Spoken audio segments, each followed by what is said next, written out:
Carl may not have told you when he was asking you if you were interested in a card.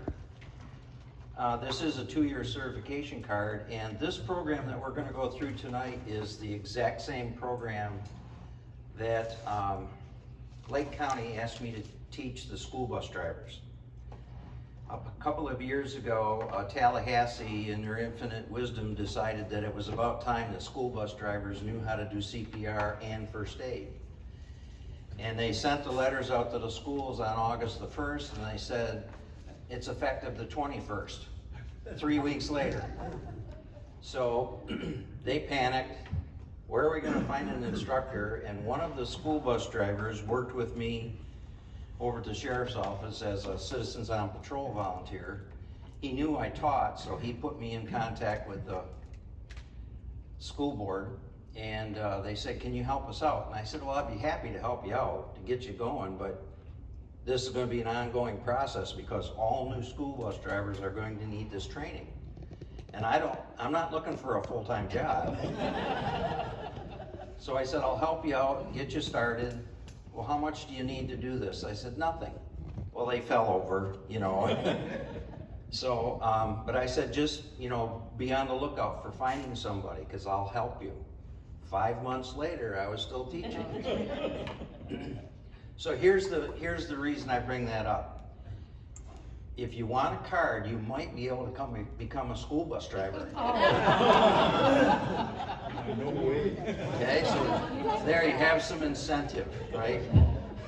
You like to drown. Anyway, this is of course a follow-on from what we did the other night with the Good Samaritan Guide to First Aid. This is a little more detailed. This is going to be a curriculum that was developed by American Safety and Health Institute. And so we've got to pretty much stay on task with this one. I can't really deviate a whole lot, but we can still have some fun, okay? So tonight what we're going to do is just talk about first aid, and again, this doesn't certify you as a first responder, EMT or anything else, but it's the beginnings. It gets you started, at least so that you have some idea what to do if you ever face something like this. Some of you may not have been in my classes in the past, and so just to give you a little background, I was in emergency medicine starting in 1975. Okay, so way back in the dark ages, and went through the various stages of emergency medical technician up in New York. I was a first responder first, then I was a basic EMT and intermediate. In New York, they have a special category called critical care technician. So I was that for a while, and then I became a paramedic. If you want to know what the differences are, basic EMTs start at 150 hours of training. Paramedics are 3,000. Wow. Okay, so you can see that there's quite a big jump. In fact, critical care technician, we could do almost everything that the paramedics could do. We could give drugs, we could do everything that the paramedics could do. The biggest difference is that we knew how to do it, but we didn't know why we were doing it. Paramedics learn why you do these things. And then I was a instructor starting in '94. I became an instructor for the state of New York. And I decided to take on an extra workload, and I worked at the hospitals as an EKG technician on a part-time basis while I was working as a firefighter and a paramedic. Let's see, I retired in 2010 as a fire lieutenant and paramedic instructor, taught at 2 different colleges. And then in 2013, after I got down here, got involved with the Stop the Bleed program through the American College of Surgeons. So that's my background. That's the guy that's going to be delivering all this to you. So just so that you have some idea. But like I've told people in the past, I started way back in '75, and this was my first ambulance. So that'll give you some idea of how long ago it really was. And of course, things have changed over the years. A lot of things have changed. And along the way, when I was going through all my different training and everything else, I actually ended up as a flight medic for Mercy Flight of Western New York, and that was one of my ambulances. So I flew as a flight medic for about 1.5 years. That was an interesting deal, okay? And so that's what my background is, and this is something I truly enjoy doing. And if I can pass this on like someone passed it on to me, then we fulfilled our mission. So that's why I'm here tonight, try to help you guys feel a little bit more comfortable. All right, again, just like in all my classes, don't hesitate. If you have a question, throw your hand up. Don't be afraid to stop me, and we'll try to get that taken care of as best we can. The first thing that we want to do is we want to talk about recognizing an emergency. What truly is an emergency? How do we know if we need to get involved or not? And so some of the things that we need to be asking ourselves are, does the person appear to be unconscious? More importantly, are they unresponsive? Now, what's the difference between unconscious and unresponsive? Unconscious says that they're really not aware of what's going on around them, and they're probably not going to be able to communicate with you. Unresponsive actually is if you touch them or try to interact with them in any way, shape, or manner, and they have some reaction, they're responsive. You may shake them and they might moan, they might move away from you, they show some sort of reaction to what you're trying to do. That's unresponsive. I mean, if they fail to do that, that's totally unresponsive. Otherwise, they're just unconscious. They're not awake, but they might be able to respond to pain. And so there is a difference. We need to find out whether they're unconscious or unresponsive. If they're unresponsive, is that a medical emergency? Oh, yeah. Absolutely. I don't know of too many people that are walking around unresponsive. That's just not normal. And so if you're not responsive, then there's something that's really seriously wrong, and we need to get some help started. So the minute that we identify an unresponsive patient, let's get the guys in the ambulance headed in our direction as quickly as we can. After that, we can now work to try to figure out what's going on. Is there something that we can do to help them? But the first thing is we have to establish that it is an emergency and we've got to get some help on the way. The other thing is that if you suspect an injury, we would like to know, how do you think it happened? There's a lot of different things that can happen just around the house, falling off a ladder. I had a friend of mine that was working on his table saw, he lost his index finger. I mean, there's just things that happen all the time. And so if we approach the situation and we have an unconscious or unresponsive victim there that we can't communicate with, we'd like to try to figure out what's going on. And many times we have to rely on bystanders or family members or whatever to try to get that information. As I mentioned on Tuesday night, when we approach a scene, when we approach a potential victim, our level of information starts way out here. We don't know what we're dealing with. And so we've got to start narrowing it down until we can figure out what it takes to treat this patient appropriately. And so we're not going to do some CPR on somebody that maybe has a broken leg.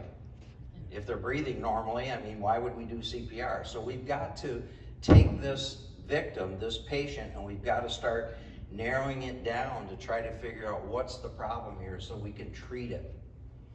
So if we suspect an injury, we'd like to find out how we think it happened. Did they fall off a ladder? Were they in a car wreck? Did somebody punch them out? I mean, there's a lot of different things that can cause this injury, so we'd like to figure out why. Personal safety. Before we enter any situation whatsoever, the first thing that we have to do is we have to take care of ourselves. It may sound selfish, but we don't want to become a second victim. Okay, that's just logical thinking. We do not want to become hurt in helping someone else. Sometimes it can't be avoided. But if we sense that there's a danger here, then we probably ought to avoid the situation, even though it may be hard to walk away from someone that's really hurt. And so as we approach a situation, when we recognize that something doesn't appear properly, for example, if I saw someone laying there in the hallway, well, that's not right. That's not normal. I don't think people take a nap in the hallway. So right away my antenna is going to be, my antenna is going to be going up. And so I'm going to be on high alert. All of my senses should be activated now. My hearing should be, I should be listening for things, I should be smelling for things, watching for things. I've got to try to determine if there's a danger for me to walk over to that area. And so if there is a situation there where it looks like there is some potential danger for me, then I have to avoid it, because there's no reason for me to walk in there and become another victim. Some of you have been in my previous classes, and I can tell you there's a couple things that have happened that really accentuate this. A few years back, there were a couple of utility workers that had been called out to fix a leaking gas pipe that was underground. And they had to go out into a rural area, into a farmer's field. A crew had gone out there ahead of them and dug a hole to expose the pipe, and these two fellows went out there to do the repairs.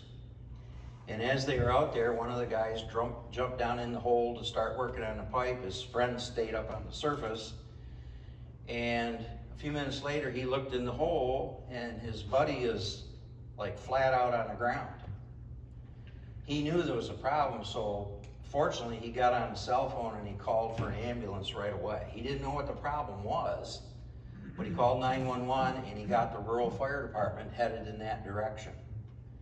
When the rural fire department got there, they looked around, they saw a truck, they saw where the digging had taken place.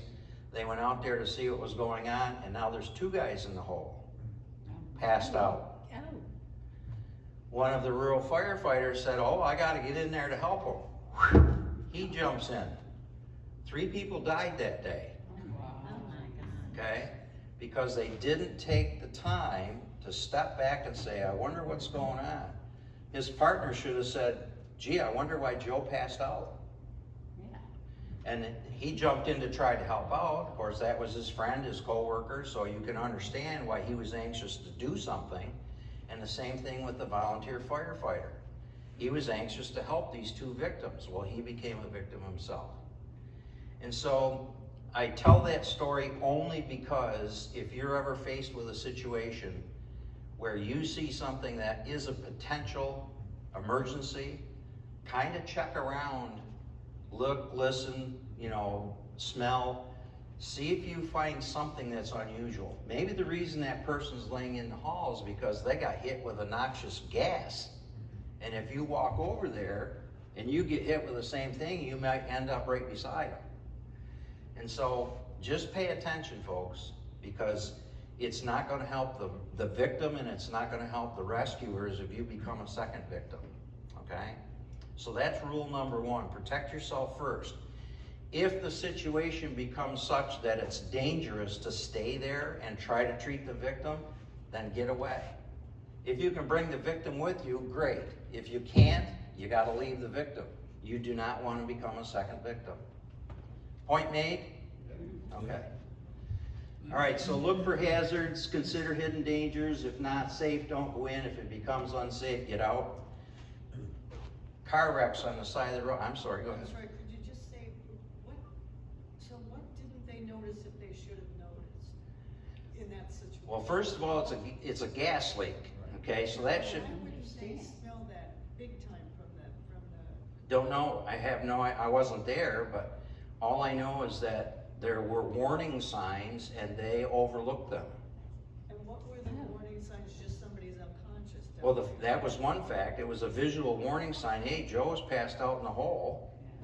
And the first thing I wonder what caused Joe to pass out. Well, evidently that didn't take place because his co-worker jumped in with him. So is there anything? He just dropped her wallet. Nope. Right. There you go. So is there anything that would have been safe and they were right to jump in the hole? What's an example of something that would have been safe and that's what? Okay. Mean to rescue them? Yeah. No one should have gotten in that hole. First of all, it was a confined space, so any gases that were leaking out were confined in that area and displaced all of the oxygen. So that the minute that they jumped in that hole and they started breathing, they had no oxygen to breathe. And it doesn't take very long without oxygen before you pass right out. I'm questioning their intelligence. They were there to fix a gas leak. Well, we understand that, yeah, we understand. But those things happen.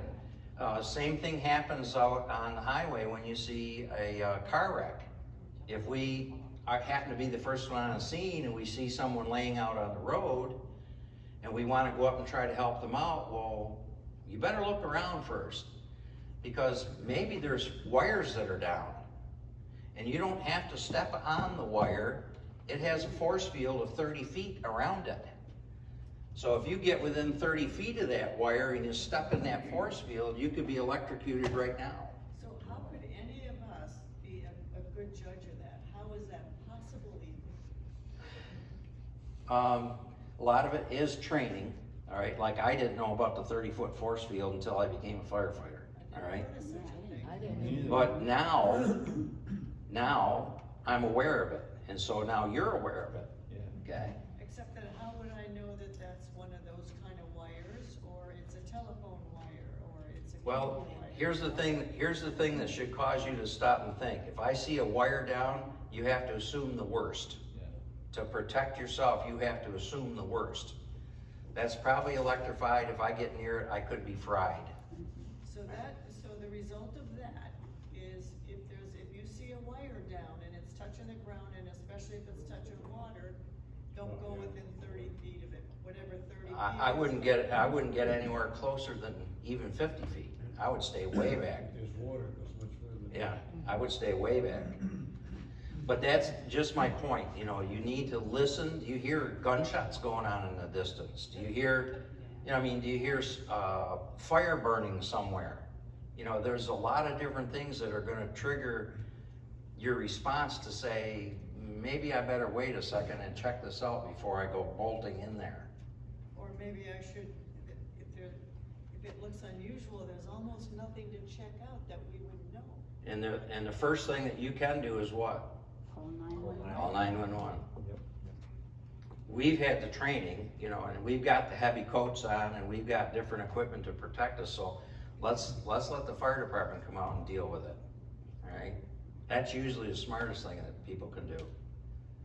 So, I hope that answered, and I can't give you specifics for every situation because we don't know every situation. Yeah, it just seems that there's an awful lot of situations that we should not be, should have no business walking into. You got it. And the unfortunate part is our human nature is, can I help him? That's our human nature. And that's why this is at the very beginning of the course. This is so critical that we don't want other people getting hurt. And so we try to make you aware that as much as you want to try to help someone, take care of yourself first. Let's just watch and see if there's any dangers before we jump in. I appreciate what you're saying, Bill, because our taking care of ourselves, we don't know what that means in that context. Correct. It's sometimes hard to judge it. Yeah. You see somebody that's floating in the pool face down. You have to make a decision. Am I going to jump in there and try to render some aid, or is there another way that I can help this person? Maybe I can grab something from the side of the pool and see if I can fish them out instead of putting myself in danger. So it's an evaluation process depending on the scenario. So I don't know if that satisfies, but But it's helpful because it just tells me there's a lot of situations, again, we have no business going in, it's just on what basis do you judge safety? And Yeah. I know Brian's working on some more detail for that, and I think it's really much needed. we had a lady over in Plantation where I live that I probably told the story to you. She tipped her golf cart over. Did I tell you that story? She was driving her golf cart. We have golf cart paths on the main thoroughfares. And she was 93 years old, driving her golf cart down to get her mail.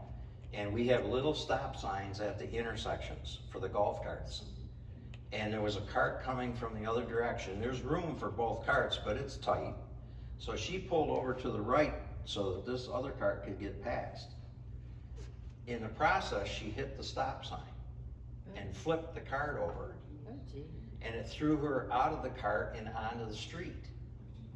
When my wife and I come driving past, there was like 5 or 6 people standing around just, and my wife says, there's somebody laying in the street over there.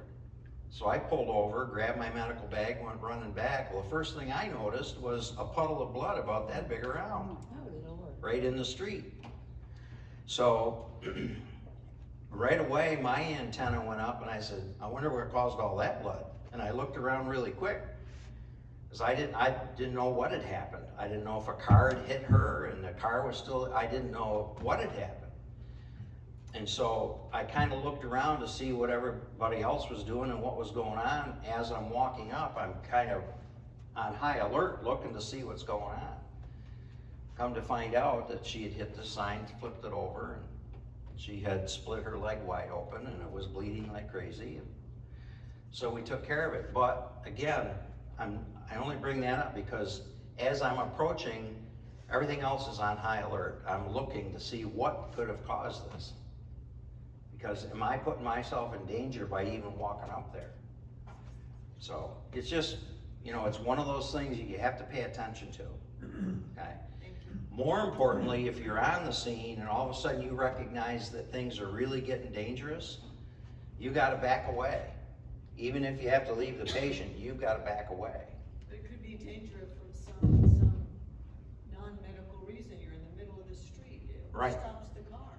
And that's it, you know, that's just it. If somebody's laying in the street, maybe that's the first priority is let's redirect traffic so nobody hits this guy and nobody hits me.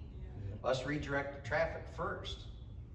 So those are all the things that we have to assess as we're going. We can't put our blinders on and say, I'm gonna see what I can do to help this person. Whack. So you gotta, you know, you just have to pay attention, but don't become a victim, okay? Any other questions? All right, legal considerations. One of the things that people that are attempting to help others are concerned with, especially nowadays, is we have a lawsuit-happy society. And so people are afraid of being sued. If I jump in to help this guy with my best intentions and something gets messed up, am I gonna be at fault? Am I gonna be sued? Well, first of all, the answer to the question is anybody can sue you for anything at any time. Okay, they can bring a suit against you for most frivolous reasons of all. So we may not be able to avoid the lawsuit, but if we do things a certain way, we can be protected against having to pay liability damages. Here in the state of Florida, as well as every other state here in the United States, we have Good Samaritan laws. You've probably heard of them. And so this is an attempt by the legislatures to get folks that are bystanders that perhaps haven't been trained, but get the bystanders to try to help others that are hurting or sick. And so there are Good Samaritan laws here in the United States.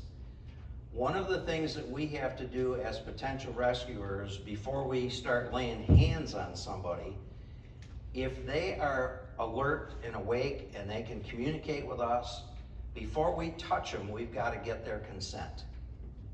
All right, that's the first thing we have to do. We have to get their consent.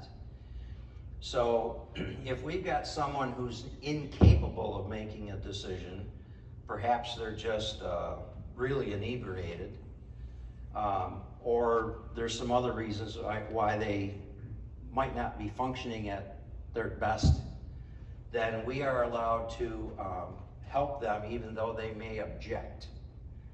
If it's a minor, someone that's not of major age yet, then we as adults have the right to make the decision for them.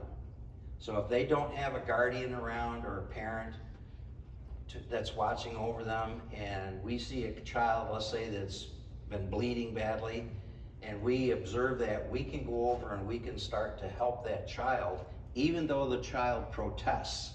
Because what are kids taught nowadays? Stranger danger, right? You know, so they see a stranger coming and can I help you out, Johnny? You know, what's going on? Is it? well, let me see if I can take care, and they're trained, that's a stranger, I don't know this person, and plus they're scared because of the injury they sustained. But we as adults are able to control that situation. So even though the child protests, we have the right as adults to treat them if we think that's what's necessary. Now, obviously, if they have a parent or a guardian that are nearby, we have to get their consent before we try to help them. But if the child's all by themselves, we as adults have the right to make that decision for them. If we have someone who is unresponsive, in other words, if I ask them, do you want me to help you? Obviously they can't respond, they're not responding to us. In that case, the law is on our side. We can treat them without getting consent because the law says that we have something called implied consent. The idea is that had they been awake, had they been responsive, and we asked them, do you want me to help you? They would have answered yes. So that's what the law says, and the law is on our side. But let me give you an example of where this might come into play. Let's say that you're at a restaurant and someone starts choking on their food, and you jump up and you run over to see if you can help them. Well, this person is awake, right? They're choking, but they're awake, they can hear you. They may not be able to communicate with you as far as speaking because they might be, blocked up totally. But before you start reefing on them with the Heimlich maneuver, you've got to ask them, do you want me to help you? Because if you just jump behind them and start pulling on their abdomen, and even if you save them, guess what? They have grounds for battery. They could take you to court and probably win. I had that happen to me. Okay. They didn't take me to court because it was somebody I knew. Oh, okay. But I followed her. She was walking around like there was something wrong, and I gave her the Heimlich. Then she told me the Chinese say that if you save somebody's life, they have to live with you. So I was like, That's worse than getting sued. yeah, but right away, it went, and we were in a Chinese restaurant, and everybody just froze. Yeah. And I just got up and did it. Well, in this case, you were fortunate, but they did have grounds Yeah, she to did actually, sue me. they could have actually had you arrested for battery. I mean, Really? that's, most people that are Even in New reasonable would not even think about doing that, especially if you help them. Jersey. Yeah. But my point is, and the reason why we talk about implied consent and getting consent, if you have someone that is capable of responding to you, before you start laying hands on them, then you need to say, do you want me to help you out? But And if they're most choking, they might be panicking. Then he's gonna nod his head like this. Maybe. And his eyes are gonna be that big around because he's scared to death. So, but you'd still need to ask them, do you want me to help you out? If somebody's bleeding like crazy, maybe they've got a cloth on it and they're trying to control it. And if you walk up and say, is there anything I can do to help you out? And they say, well, yeah, I just need to, can you get me a bandage or something? Well, now they've given you consent, okay? Now you're able to help them. And so you've complied with the requirements of being a good Samaritan, okay? Does that make sense now? Oh, yeah. Okay. So we have to gain consent if we have a responsive adult. If we have an unresponsive adult, we can assume that they want us to help them, and that's implied consent. So that's the first thing about being a good Samaritan and being under the legal considerations. Next, once we start treating a patient, we should not abandon them until someone that's equal to or higher level training than we have can take over for us. Now, are there situations where you may have to leave the patient temporarily? Let's say, for example, to go call 911. Maybe you have to leave the patient there because you don't have your cell phone with you, and you may have to get someone, hey, somebody help me out. Call 911, and you may have to leave the patient temporarily. That's perfectly okay. What they call abandonment is when you're treating the patient or you're with the patient, and then you make up your mind, well, there's nothing I can do here, see you later, hope you have a good day. Okay, that's abandonment. Okay, and that's not good in the eyes of the law if you're trying to be a good Samaritan. So, Okay, but what if you abandon them because you smell gas, like you said? Okay, that's different, okay? If you're trying to protect yourself, that's altogether different, Okay. all right? And you're covered by the law with that. And that's why we bring it up. Don't become a second victim. Let's say, for example, there's a shooting of all things, and you see a victim down and you go over to help them out, and you hear bang, bang, bang, and it's getting closer, and you say, I'm out of here. That's not a problem. Okay, that's not an issue. Okay, the other thing about Good Samaritan laws is that this has to be done voluntarily. And that's why, surprisingly, a lot of medical folks don't realize this. If they're off duty, paramedic, nurse, EMT, doctor, if they're not on duty and they happen upon a situation where they stop to try to help out, many times they're of the opinion, wait a minute, I can be sued because I'm an EMT or I'm a paramedic or I'm a nurse. Or worse yet, a doctor. I'm a doctor and I'm not going to get involved because if I do the wrong thing, they're going to sue the pants off of me. If you're acting as a volunteer and not expecting to be compensated, then you're perfectly covered by the Good Samaritan laws. If you expect to be paid as a result of what you're doing for that person, Good Samaritan laws are not going to protect you. If I'm a paramedic and I'm on duty, I'm not covered by Good Samaritan laws. When I'm off duty and I'm doing it as a volunteer, I'm just helping out because I'm trying to be a good person, Good Samaritan laws protect me. You see the difference? And so if we're doing it voluntarily and not expecting compensation for it, and we're doing it just out of the goodness of our heart, Good Samaritan laws are on our side. Under any other circumstances, if we're a medical professional and we're on the job, so to speak, and I treat the patient, now I'm held responsible. Okay, it's the liability's all on my shoulders. So here's the good thing about Good Samaritan laws. There has never, ever, ever been a successful case brought against someone who was covered by Good Samaritan laws. Were people brought into court? Were they sued and brought into court? Oh, sure, that's happened many times.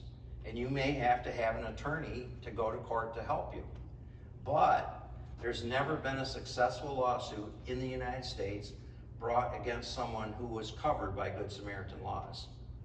That's the good news. Okay? So that should encourage more people to get involved when they see something that's an emergency situation. Okay? Question? No? All right. The other thing is we need to make sure that the way that we act is reasonable and prudent. What's that mean? Any ideas? Don't pretend you know more than what you know. Yeah, but I stayed at the Holiday Inn Express last night. I know how to do brain surgery now, right? Okay.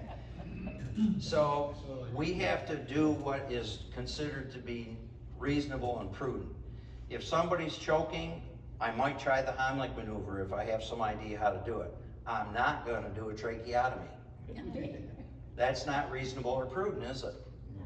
I may even know how to do it, but that's not reasonable and prudent. And so we've got to act in a reasonable and prudent manner. We cannot provide care beyond our level of training. And last but not least, we cannot be grossly negligent. Do something that is just, everybody looks at and says, are you nuts? You know, that's grossly negligent. I would never try to do that. So, as long as we abide by those things, Good Samaritan laws are on our side. Okay, let's talk about primary assessment.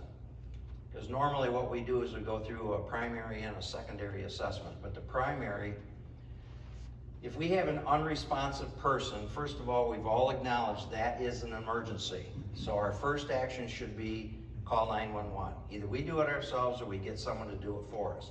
That should be our very first reaction on an unresponsive person. And so we want to check for responsiveness. And how do we do that? Any ideas? Shake him on the shoulder. Good idea. Let's just shake them because maybe they're not hearing us properly, maybe they're not hearing at all, but if we shake them, we're hoping to get some sort of response, whether they move away from us, they start moaning. If they do any of those things, that's a response.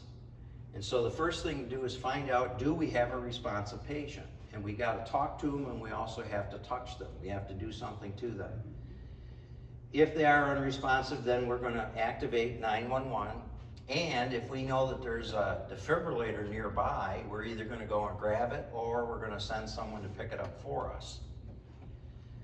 The next thing is we want to check for normal breathing. Who can tell me what normal breathing is? Silent. Silent, thank you very much, you remembered. Silent breathing. Silent breathing is normal breathing. If a patient is making noise, if they're making any kind of sounds at all when they're breathing, that's not normal. The thing that you will experience if you ever have someone that has ceased breathing completely and they've lost their pulse is something called agonal respirations. And it's really kind of eerie sounding. It's A-G-O-N-A-L, A-G-O-N-A-L, agonal respirations. And it's only about 2 or 3 times a minute. Now, how's that different than normal breathing? Well, first of all, it's noisy. And secondly, as you're sitting here not exercising, you're taking a breath about every 3 to 5 seconds. Not 3 times a minute, about every 3 to 5 seconds you're taking a breath. So if you see somebody that's only taking or trying to take a couple of breaths in a minute, and they're really noisy, that's agonal respirations. That's dying breathing. And so that's one of the things, one of the criteria for CPR is not responsive and no normal breathing. Normal breathing is silent. You start hearing noises, gasping, that's not normal. So that means we've got to do CPR. All right, so unresponsive and noisy breathing or no breathing, that means start CPR. So we check for normal breathing, and when we do that, we don't want to spend a whole lot of time, no more than 10 seconds. And the best thing to do is lay your hand on their chest or on their stomach, maybe get down near their face, turn your face and look at their chest, see if you see their chest rise. Maybe you can hear it in your ear if they're breathing. Maybe you can feel it on your face. But check to see if there's any normal breathing going on. Let me, before we go a step further, I know I have an unresponsive person because I wiggled them, I shook them, are you okay, are you okay? And they don't do anything, so I know they're unresponsive. Hey, I need 911 here. Send the ambulance. I come back to the patient and I'm checking for normal breathing, and there's no breathing going on whatsoever, nothing. So I know I've got to start CPR at this point because they just met the 2 criteria. They're not responding and there's no normal breathing going on. So I've got to start with CPR, okay? If the person is unresponsive, send a bystander to activate 911 and gather up an AED, a defibrillator, if there's one available. Now, if I'm by myself and I know that this person is not responding, and I also know that they're not breathing normally, and I also know that there's a defibrillator at the other end of the building, it's okay to leave that patient and run and grab the defibrillator if I'm by myself. That's not patient abandonment. So I can go and grab that defibrillator and come back. And that's the first thing I'm going to apply to the patient. I'm not even going to start CPR if I've got a defibrillator, because the purpose of CPR is to keep the patient viable until a defibrillator is available. The only thing that fixes sudden cardiac arrest, which is called ventricular fibrillation, the only thing that fixes that is a defibrillator. So if they go into sudden cardiac arrest and they have ventricular fibrillation, which happens about 90% of the time, the only thing that fixes that is shocking them. You have to use a defibrillator. And so there's no sense in even starting CPR if the defibrillator's there. You use that right away, as soon as it's available. Are there good directions with this? Well, the thing about the defibrillators nowadays is that they talk to you. Oh. It's worse than me standing over your shoulder, okay? Because they will tell, if you know how to push the power button and turn it on, it'll tell you everything else. It'll tell you, you know, apply the pads to bare skin, so you have to open up the shirt or the blouse. And you've got to put the patches on the bare skin. It'll walk you right through the whole thing. So, anyway. Let's see, normal, effortless, quiet, if unsure, yep. In this case, the unresponsive person, you're assuming it's heart related. If it's not. No, not necessarily. I know, well, if it's not heart related, then what would the defibrillator, would that hurt them, or can you hurt somebody if it's not heart related? Okay, now I understand where you're going. If you turn the defibrillator on, if you have an unresponsive patient and you don't know what's causing it at this point, and you turn the defibrillator on and it says attach the pads here and attach the pads here, the next thing that it's going to do is stand clear, analyzing now. Okay, the defibrillator is going to do that by itself, and it'll tell you stand clear. In other words, don't touch the patient and don't let anybody else. And what it's going to do is it's going to check to see what the electrical activity is that's going on in the heart. If it finds ventricular fibrillation or ventricular tachycardia, which is 10% of the time that happens, then it will power up. You'll hear it. Yeah. It'll power up, and it'll say, push the button to shock, all right? If it does not find ventricular fibrillation or ventricular tachycardia, it won't even power up. So there is no way, no possible way that you can shock the patient inadvertently, okay? So you can clear that out of your minds right now. You cannot screw up a defibrillator, okay? You have to understand they were made for firefighters to use. So anybody can use them, all right? So here we have this patient. All we know is they're unresponsive, they're not breathing normally. I've got a defibrillator, I bring it to their side, turn the power on, it says apply the pads to bare skin, so you know you've got to undo the clothing.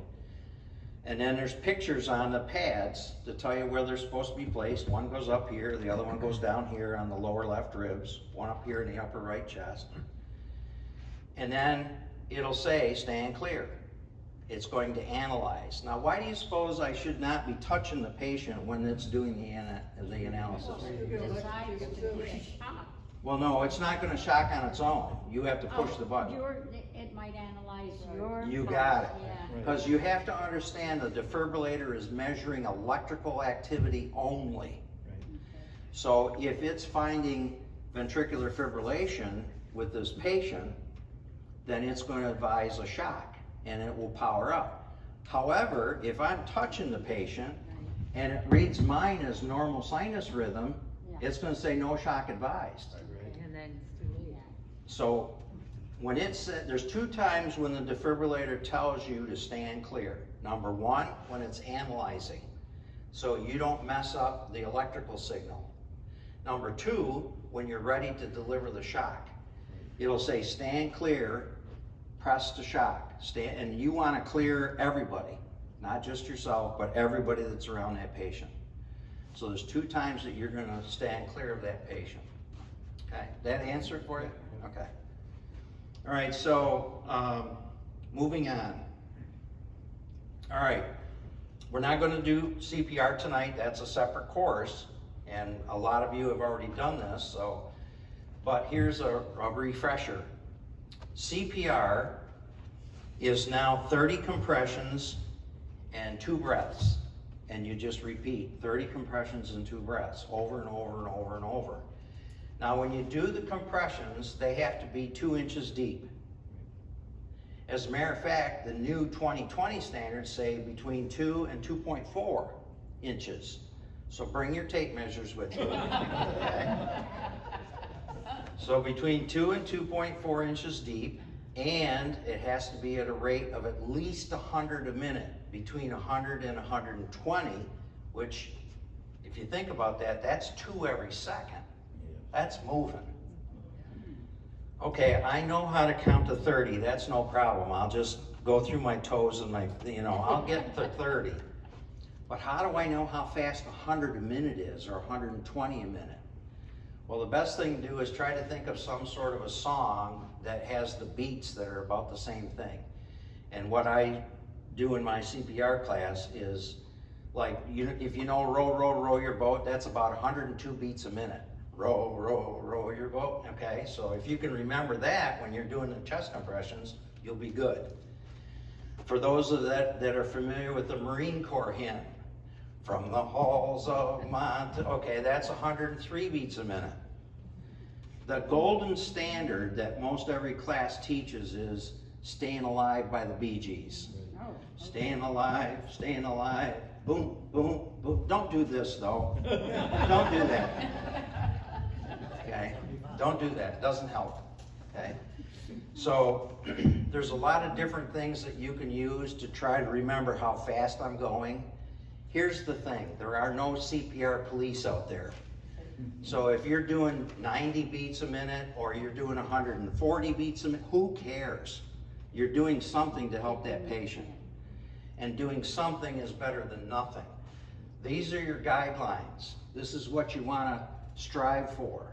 If you get 28 compressions and then decide that I'm going to give them 2 breaths, okay. Nobody cares. But you've got to do something, because otherwise that patient is dead, and guess what? They're going to stay that way.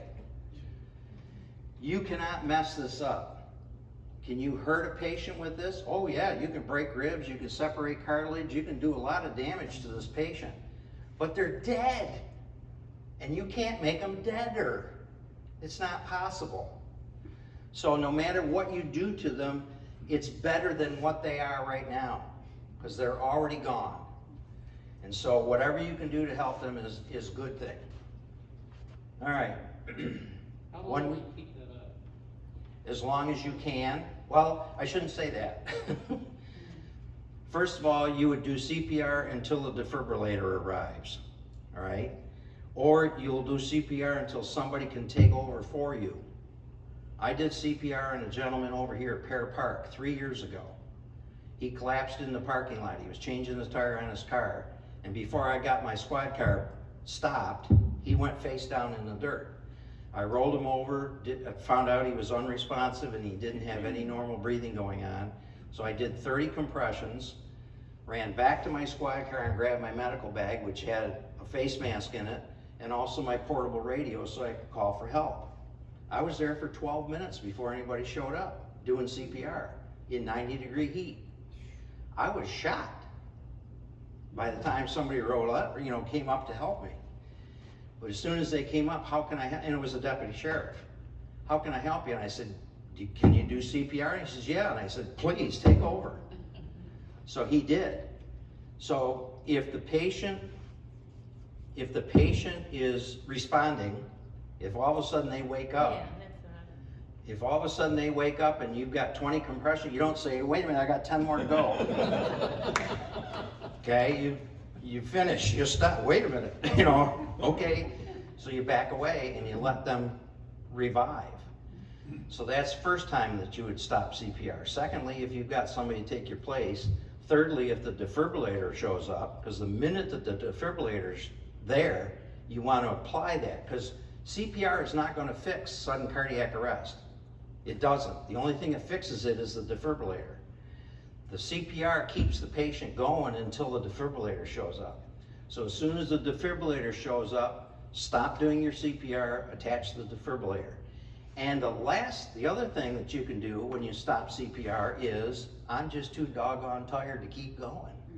Remember rule number 1, don't become a second victim. I mean, we can, in the heat of battle, we can go, and all of a sudden, boom, we pass out. So we can overdo it. So we've got to be aware of our situation too.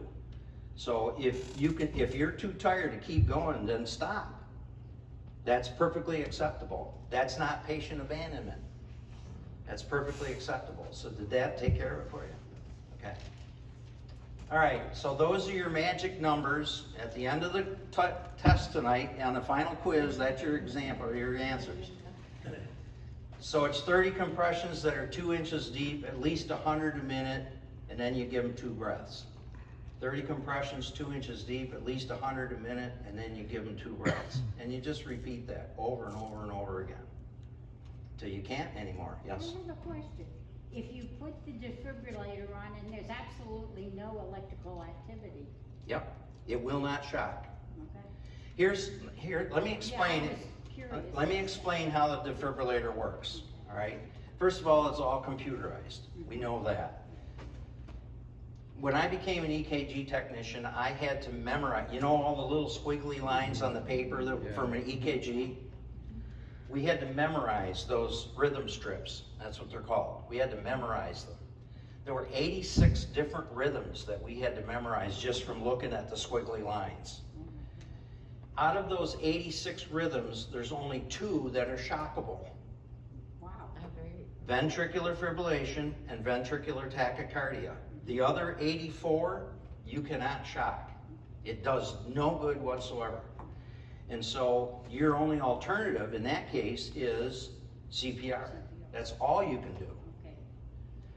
Um, My question. Ventricular fibrillation, which happens about 90% of the time when we have a sudden cardiac arrest, that is where the heart is not doing this, it's not squeezing and pushing the blood out, it's just sitting there and it's quivering.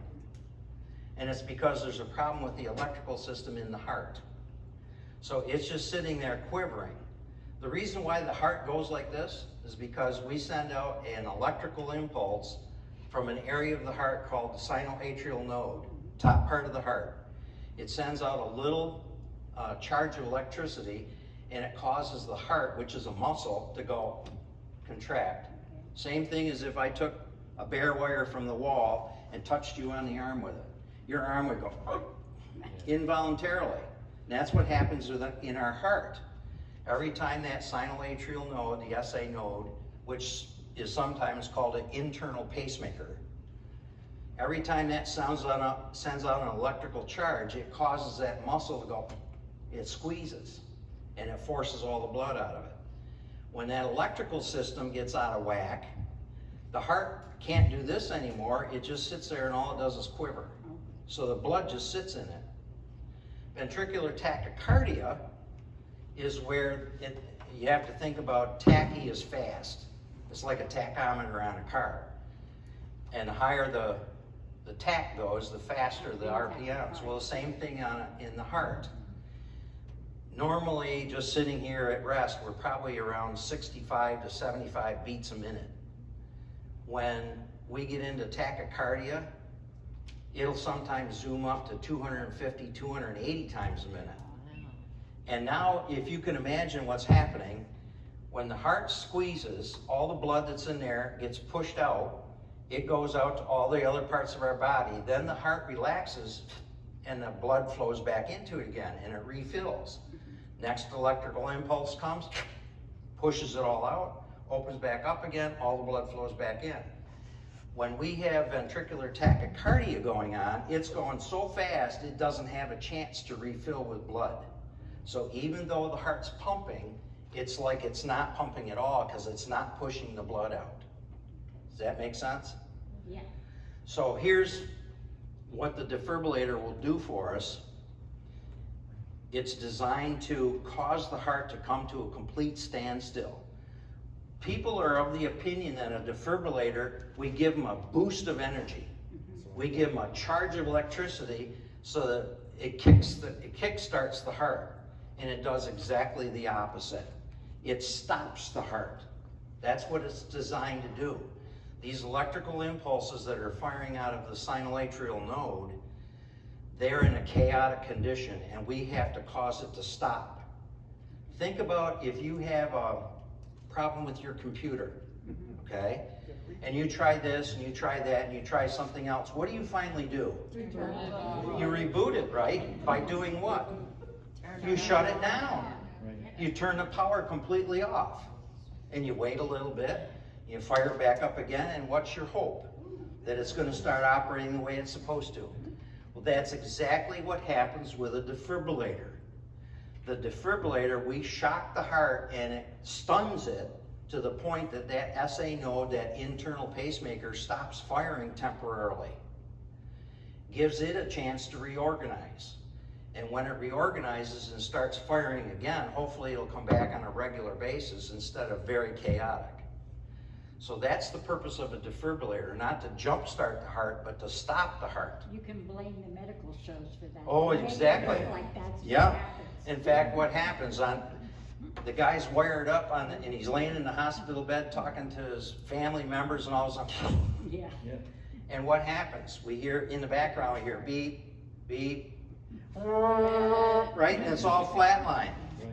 And what do? They come running in, they grab the crash cart, they put the paddles on the chest, boom, and the guy wakes up magically.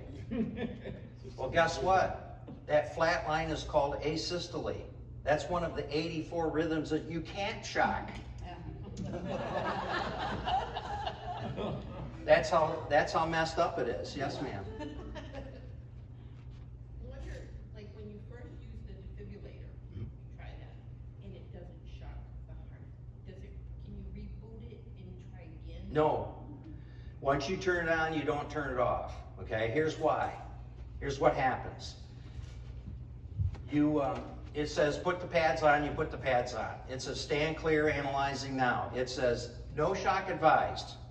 Okay, because it didn't find ventricular tachycardia or ventricular fibrillation, it found something else. And the machine says, well, I can't shock it then. So it says no shock advised, start CPR. The machine tells you that, the defibrillator tells you that, start CPR. So you go back to 30 compressions, how deep? You just leave the pads, and you never take the pads off. The only one that takes them off is the paramedics or the medical people that show up. Because they might be able to take those pads and attach it to their equipment and use them on the way to the hospital. So don't ever take the pads off. Where was I? You were doing safety. Okay, so we're doing 30 compressions, how deep? How fast? 100 a minute, and then we're gonna do what? 2 breaths. Okay, so here I am. 2 minutes later, I've been doing this now, I got about 5 cycles of compressions and breaths in. 2 minutes later, all of a sudden, this defibrillator starts speaking to me again, and it says, stand clear, analyzing now. And it's going to reanalyze. Maybe that heart rhythm has changed. Maybe it's now in a shockable rhythm. So it'll tell you to stand clear, stop your CPR, stand clear. It'll check to see, do I have a shockable rhythm? If it's one of the 84, it'll say no shock advised, resume CPR. But if it happens to be VF or VT, it'll say stand clear, shock advised. And then you'll push the shock button. So once you turn it on, first of all, when you put the pads on, don't ever take them off. Secondly, once you power it on, don't ever turn it off. Oh, so it will do itself. If the person could be shocked again, it would reboot, and then it would tell you. It won't reboot, it just simply says analyzing now. And it'll find out whether or not it's a shockable rhythm again. Okay, it doesn't reboot anything. Yes, ma'am. Do we have any AEDs on the premises? Yeah, I think you have. We have 2 that we know Two of. of I them. think they may have 3. Right over by the office, I know that. Okay. Are they available? I don't know, she wants to know if they're available. Yes, if you're able to get into the office over here. Yeah, but when we're out on our block, Captain, where is the one for that? Do the roaming medical people have one? No, No. Okay. no. I think, I'm not sure, but I think the softball team has one up at the ball field. That's what I had heard, because they had an incident and they had to come down here to get one. Yeah. We do have 2 over here, and they're 2 different kinds. So, you know, it's something that you should go through first to see how and what you have to do to lay it out and do it, but don't be afraid to use it. Yeah, there used to be one right on the wall over here. There's 2 there. There are 2 there. Where? And there's- Okay. yeah. In the office? No, Out there. there? Two Yeah, if you go in the office, right next to the door where you go into their office, they're right on the wall. Administrative office. The thing that Carl just mentioned to you too is don't be afraid to try it, even if you've never been trained. If you go into a public building, for an example, like an airport or something like that, they've got them hanging on the walls. Those are called not AEDs, those are called PADs. They're public access defibrillators. But they work the same way. Yank them out of the case, open it up, turn the power on, it'll tell you what to do next. So even if you've never been to a class, just follow what it's telling you and you can't go wrong. You cannot mess up. It won't, the machine won't allow you to. So you cannot make a mistake with it, okay? I know that over in Plantation, we've got 5 of them that are scattered around and they're available to anybody that can grab a hold of them. So we always go over that. In fact, it's put in our monthly bulletin, the location, just to remind people, here's where they're located. So they know exactly where they are, so. Just a kind of question, Carl. Who maintains them, Carl? The HOA does maintain them. There's the batteries in them. You have to change the batteries out once a year. And if they're used, naturally you have to change the batteries out. And the batteries are expensive. Not on the newer ones though. The Zolls, I think they have the little ones and they're I think like $5 a piece, and you gotta have 4 of them. So that's cheap, but the other ones are $90 a And piece. the pads are kept in a sealed envelope like this to keep the air away from, because they have adhesive on them to stick on your bare skin. Those have to be replaced. They have an expiration date on them, even if they've never been used. They don't want the adhesive to dry up, so they have to be replaced also. Any other questions on CPR AEDs? Okay, yes? Is it true that you shouldn't pull somebody out of a swimming pool and apply that? The defibrillator? Defibrillation? Here's the thing, don't shock them in the pool. What if they're wet? If they're wet, that's okay, but the only concern is I've got to get these patches to stick on the bare skin. So before you try applying the patches, dry that area off so that the pads will stick. But they could be in a wet swimsuit, they could be laying on a wet pool deck, it doesn't matter. All right? Just make sure that you've got the skin dried off so that the pads will stick to it. Okay? Does that answer it for you? Okay. Same thing if they're in a rainstorm. If they're soaking wet, get them out of the rain, not for the sake of the patient, but so much that you can't operate the defibrillator while it's raining down. Okay, it could harm the defibrillator. So get them out of the rain and put them under cover before you start putting the pads on there. Okay. Any others? All right, recovery position.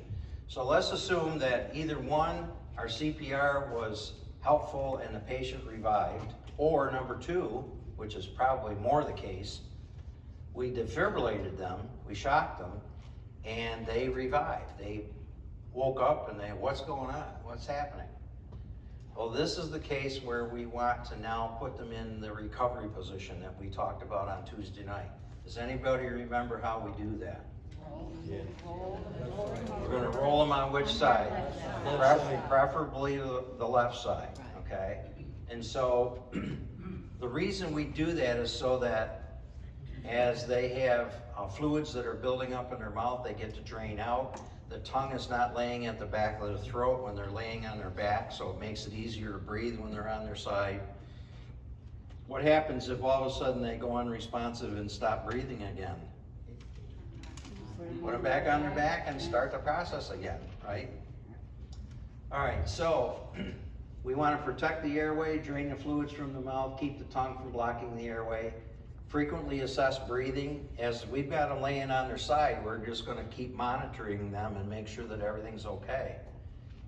And again, the person's condition could quickly change. So if that's the case, roll them back, start your CPR, or get the defibrillator going again. Okay, this You is can just, do it more than once? I'm sorry? You can use it more than once. The defibrillator? Oh yeah, you can use a defibrillator as long as it keeps telling you push to shock, push to shock, push to shock.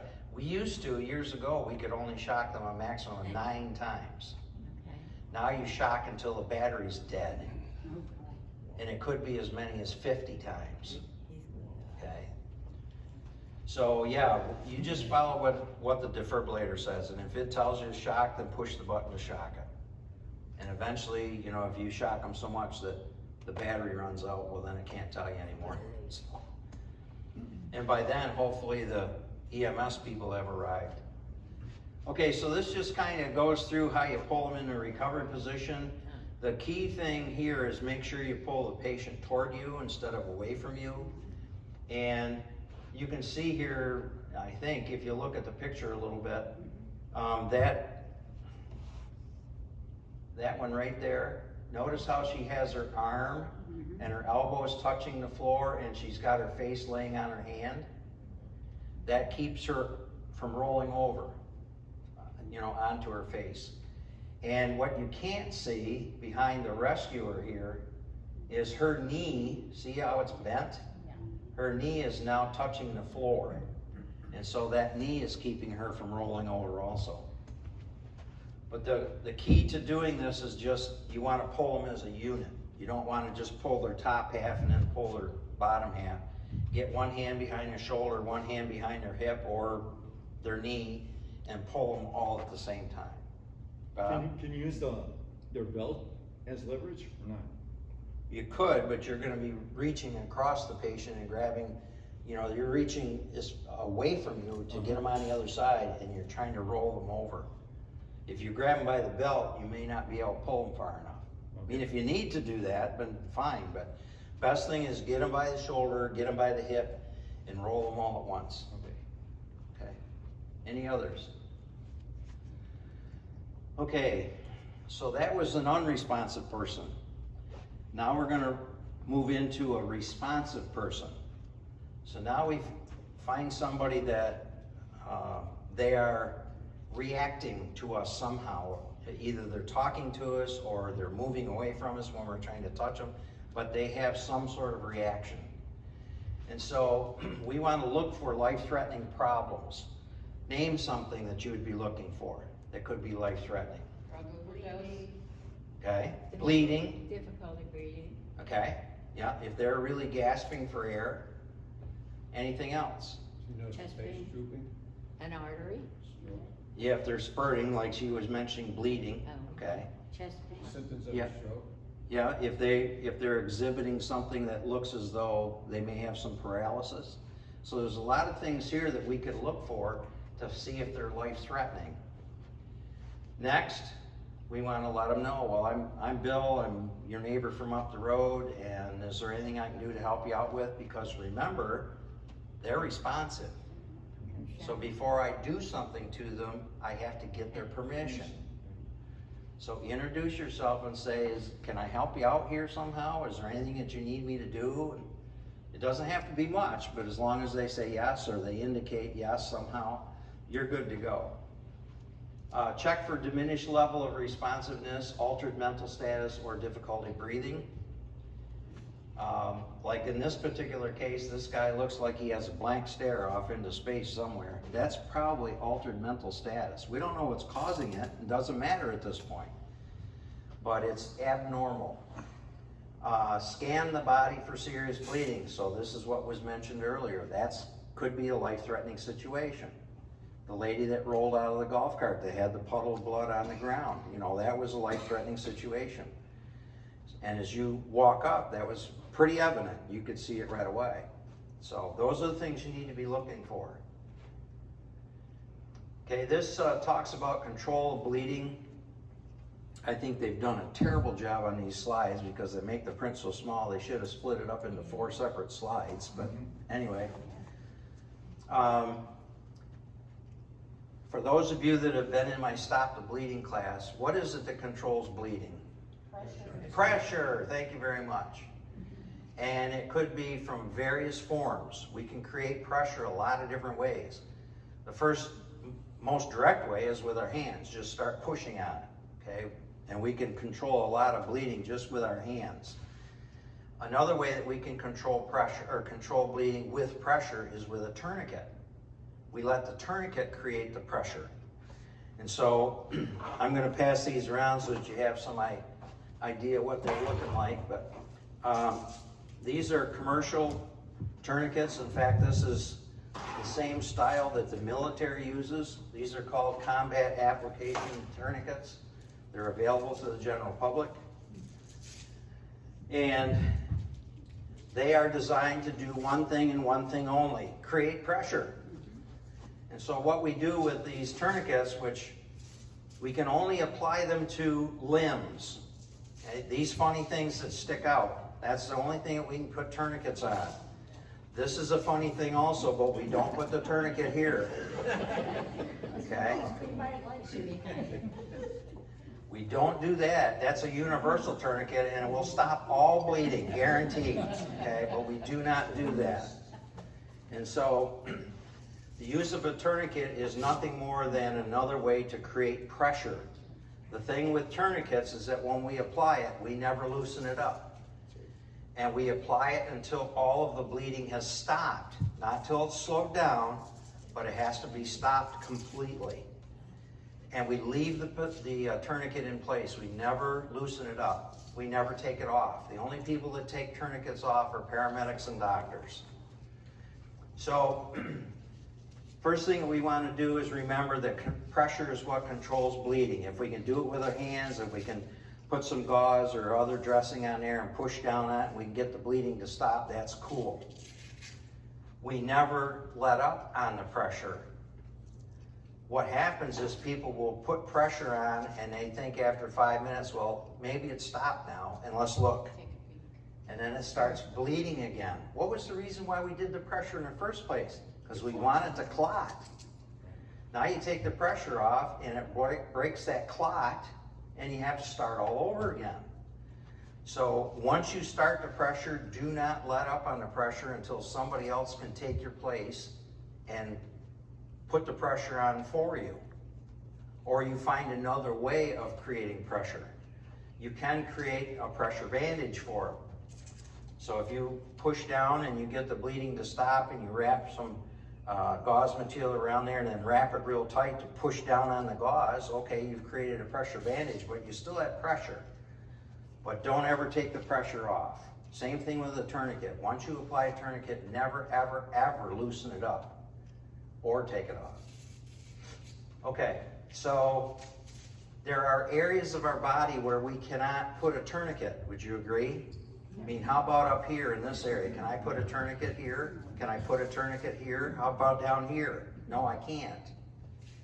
So there's other ways that we have to generate pressure. We don't have the use of a tourniquet, so I've got to create pressure another way. And this is what they call packing. You're going to pack the wound with material. Usually it's some sort of gauze, if you have a gauze available to you, which could be 4x4 squares. There's a lot of different things that are available nowadays. This is what's used in the military a lot, but they're available to the general public. And these are, they're gauze pads, but they're Z-folded, so they're connected. And so it's one continuous gauze, but it's Z-folded, so you can put it in a little bit at a time. The important thing about using a pressure bandage or packing a wound is that you actually have to push the material down into the wound. You cannot put it on a surface and then push down. You have to put the material down inside the wound. So that means you're going to have to take your fingers and put your finger in the wound. You're going to have to push that material down in where the wound is located and push that material down against the blood vessels. If you don't get that material against the blood vessels, it's not going to do them any good. You've got to put pressure directly on the blood vessels, and the way that you do that is put the packing material in there as far as you can get it.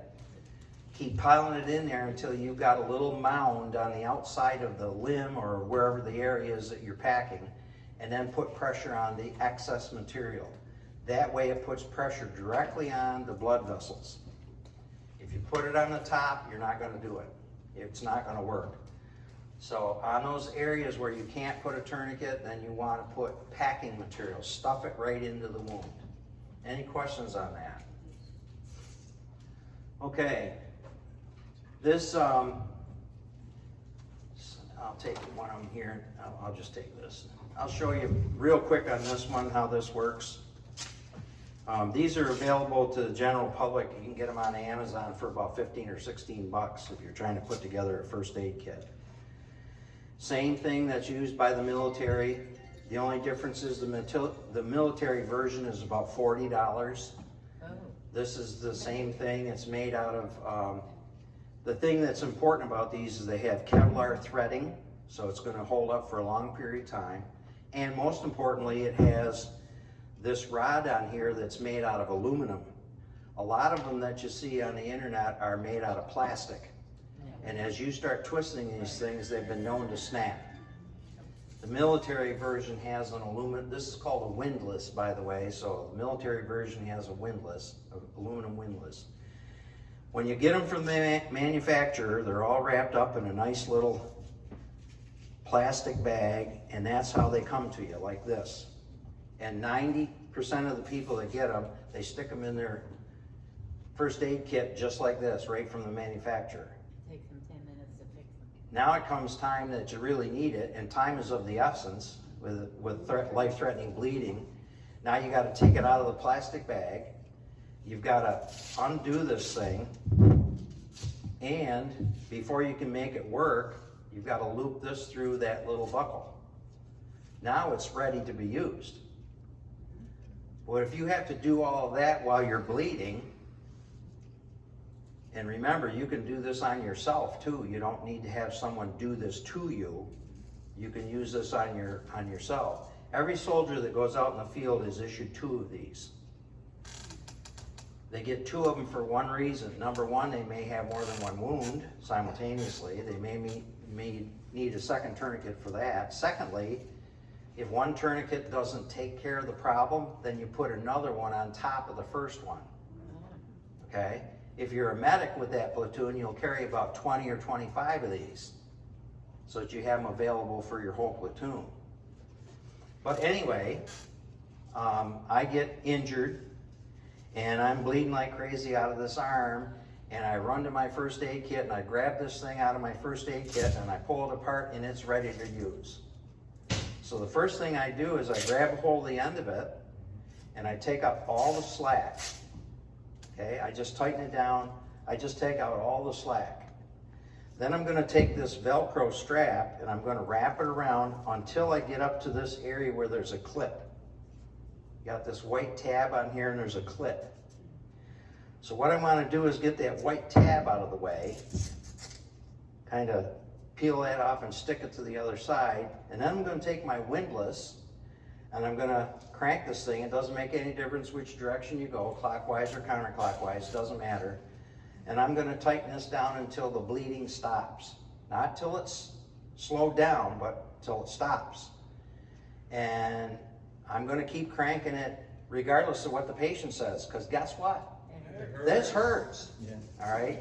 So I'm going to tighten this thing down, and all of a sudden, all the bleeding is stopped. Now I hook this windlass, this aluminum rod, I hook it into that clip so it cannot unwind.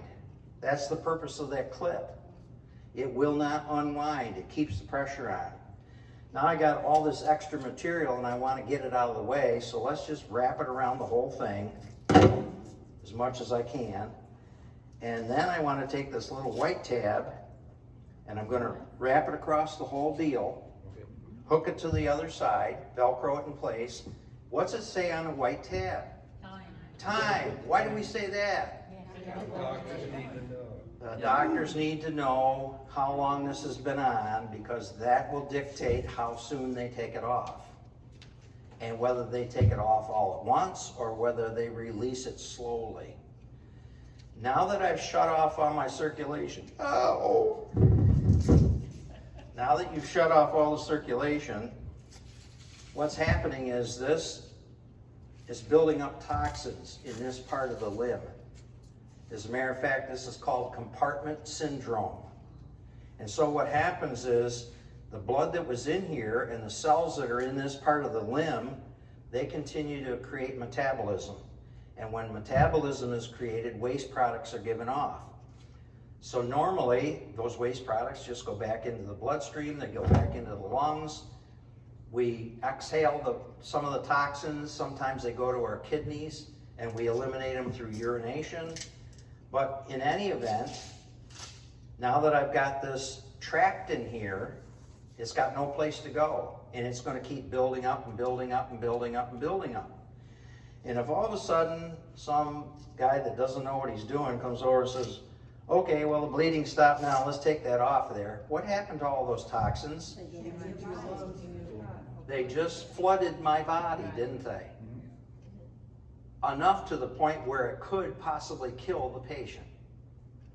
That's why years ago we used to teach that we would put tourniquets were only as a last resort. That's what we used to teach.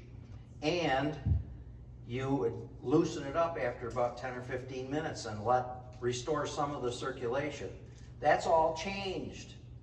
American College of Surgeons that started the Stop the Bleed program said, you tie the tourniquet on, you leave it on. You never loosen it up.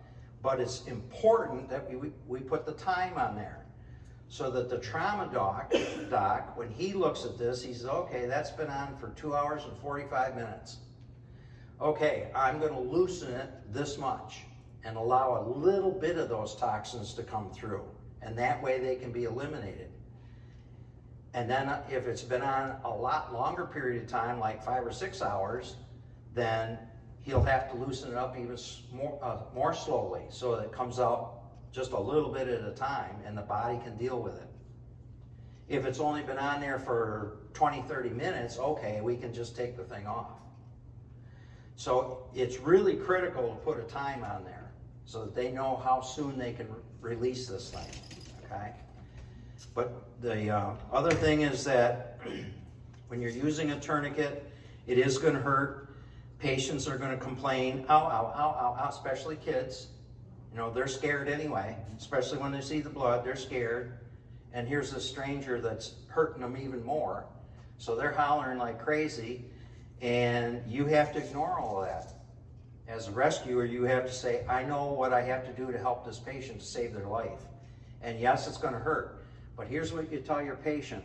If you can hang on for 10 or 15 minutes so the paramedics get here, they're going to give you an injection to take away the pain. So if you can just hang on for 10 or 15, I know it hurts, but if you can just hang on for 10 or 15 minutes, it'll be good to go. We show up, we see what's going on. Okay, we're going to give them some happy juice right now. Okay? Because it does hurt. All right? So we're going to make them as comfortable as possible. Any questions on the tourniquet? Yeah, do they have a pin in that kit too? A what? A pin. If you buy a whole kit, and I can send this around, I mean, this is a kit that's available through the Stop the Bleed program, and they've got several different items in here, but I believe that there's also a felt tip, yeah, a black Sharpie. It's in there, so. Will a regular ballpoint write on that, or do you need a Yep. Sharpie? No, you can use a regular ballpoint. And did you Yours, say- go ahead. Go ahead. Ask. Did you say Amazon has this? Yes. Okay. Yeah. These tourniquets, if you are interested in one of these tourniquets, which is about 15, 16 bucks, they're made by a company called Recon, R-E-C-O-N, Recon. And they come in a variety of colors, decorative colors. Oh yeah, you can get blue and orange and camouflage and tan. But these have the things that the military style has, and that's the aluminum windlass and Kevlar threads in it. This actually has one more advantage over the military version, and I prefer it. Blood's slippery.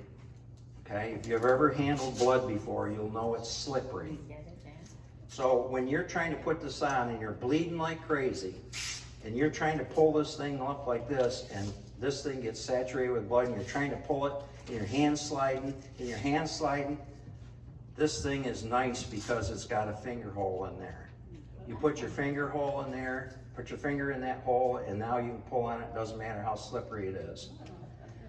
The combat versions, the military versions, do not have that finger hole. So I think this is actually even better. And it's a whole lot cheaper.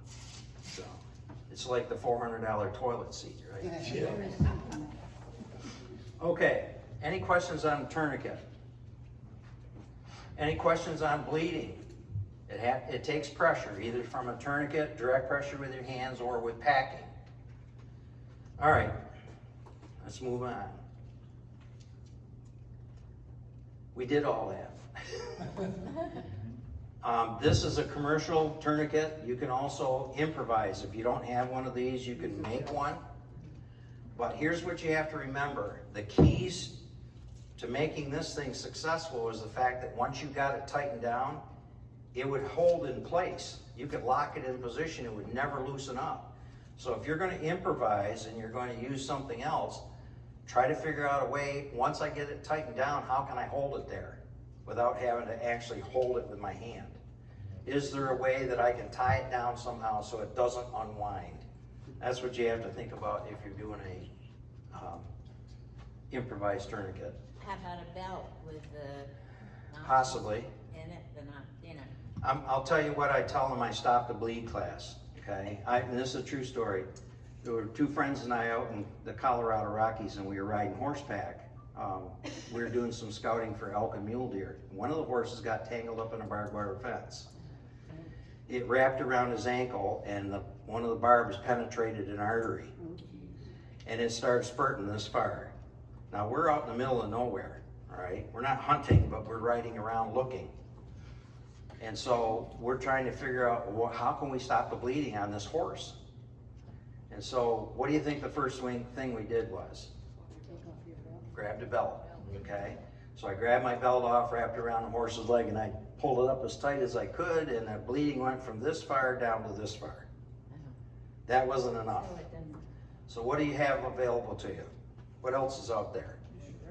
Rain. My shirt, okay, one of the guys had a t-shirt on, we took that off, ripped it into 4 strips, tied those on as tight as we could get them. Now we've got 5 tourniquets on this horse, and it's still not stopped. Now what? How about the reins? No. Yeah, but we wanted to be able to find a way to get out. To To steer. Turn him in recovery position. You had a parachute cord bracelet, and you unbraided some of that. Yeah, but we didn't have that, so what else is available to us? Stick to twist them.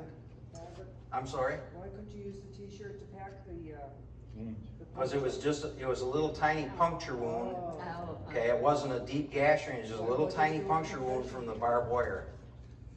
You were saying? I'm saying use a stick to tighten what you hand tighten. Yeah, we could have done that, but we weren't smart enough to, so what else is available to you? We didn't have any of that, but yeah.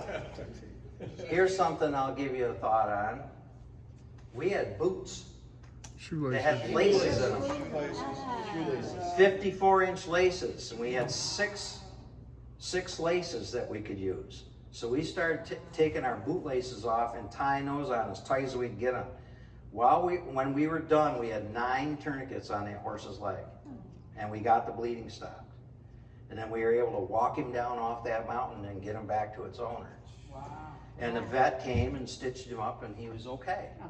But Well, you saved that horse's life right there. well, that's why the guy didn't charge us anything. The owner, because we rented the horses, and we called that night. In fact, when we called him on the phone, and he came out with a trailer, and he had another horse in it. He says, "Here, I'll trade you," and he gave us a new horse. Oh, wow. Okay. So we called that night and said, "How's the horse doing?" "Oh," he says, "the vet was here, he stitched them all up, he's gonna be fine." "How much do we owe you?" He says, "You don't owe me anything," because he says, "You saved his life." So anyway, the whole point of that story was simply to say, when you're faced with a situation, start thinking out of the box. What's available to you? You know what you have to do. You know what this does. So what can I do? What's available to me that can duplicate this or come close to it? And so that's the whole purpose of thinking about this. What's available to me that I can use? And you all had good ideas. The reins from the horse, we happen to think of the bootlaces first. Okay, We so, didn't know and, you had lace boots on. well, yeah, we weren't real cowboys. Yeah, we weren't real cowboys. Oh, okay. Yep, Whereabouts was the, Steamboat Springs. no, the. Oh. The puncture room, where was it on his leg? I guess they call it a fetlock. You know, it's the horse's ankle, just above his hoof. And that's where that barbed wire wrapped around and it punched right through into an artery. So, Could you have He said they have to live with you if you save their life. t-shirt on that and then No, we'll that's apply not the pressure on that too, you know? possibly, but what we ended up doing, the first reaction was, what can we get on there that we can, first thing was grab the belt, pull the belt off, and but we couldn't put enough pressure, couldn't create enough pressure with it. So then we thought, okay, what else is available to us? And okay, anybody got a t? Yeah, we got a t-shirt. So we tore that into strips, tied that on as tight as we could get it. Anything else? Oh yeah, we got bootlaces. So we finally got it stopped. Otherwise, it was going to be horse's tail and everything else that we're going to use, whatever was available. So anyway, think outside the box when you're confronted with the emergency. Think of what's available to you to do the job. Okay? There's more than one way to fix the problem. You just have to think a little bit. All right. Hemostatic dressings. I think I've got one. You can pass this around. This is called Quick Clot. It's a brand of hemostatic dressing that's available to the general public. Again, the military uses this.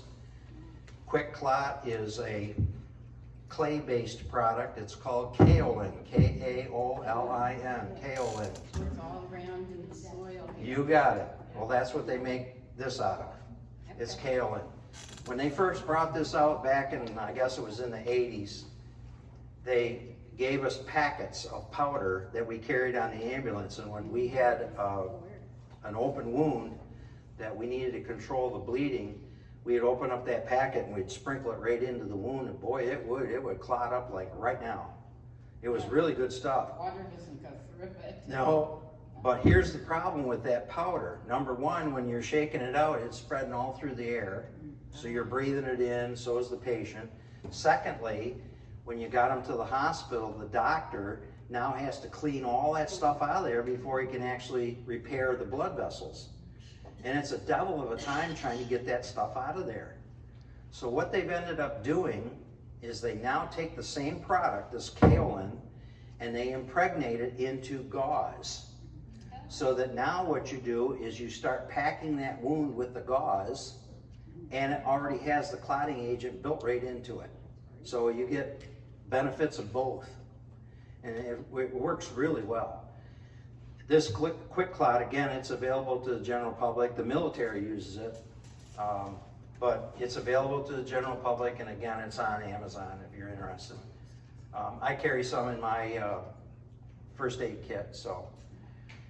Anyway, hemostatic dressings, that's what it is. It's a clotting dressing. It clots the blood. And it just simply says remove the stuff from the packet. Okay, well, I couldn't have figured that one out on my own, remove it from the package. Maybe I'm just going to stuff the whole package in the one. All right, so pull the end of the dressing out. Anyway, you're just going to start stuffing this thing in there and pushing it down against the blood vessels. And that's really all it is. All right, shock. We were here the other night. We talked about shock, didn't we? Yes, we did. What do you do to treat shock? You remember? Keep them warm. Keep them warm was one thing. What else? You remember? Oh, you're going to cheat now? Look in your pages, aren't you? That's why it's written. Raise the feet. Okay, we want to raise their legs Raise the feet.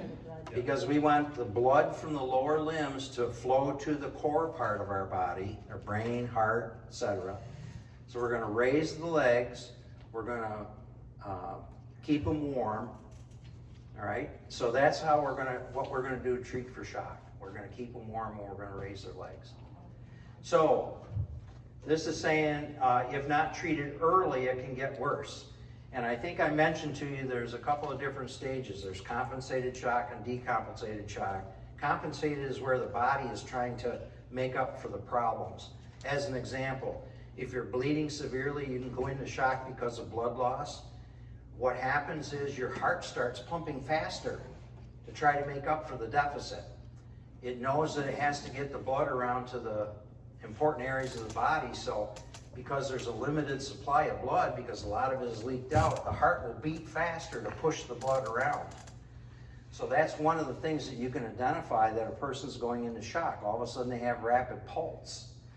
And that's what the body's doing to compensate. That's why they call it compensated shock.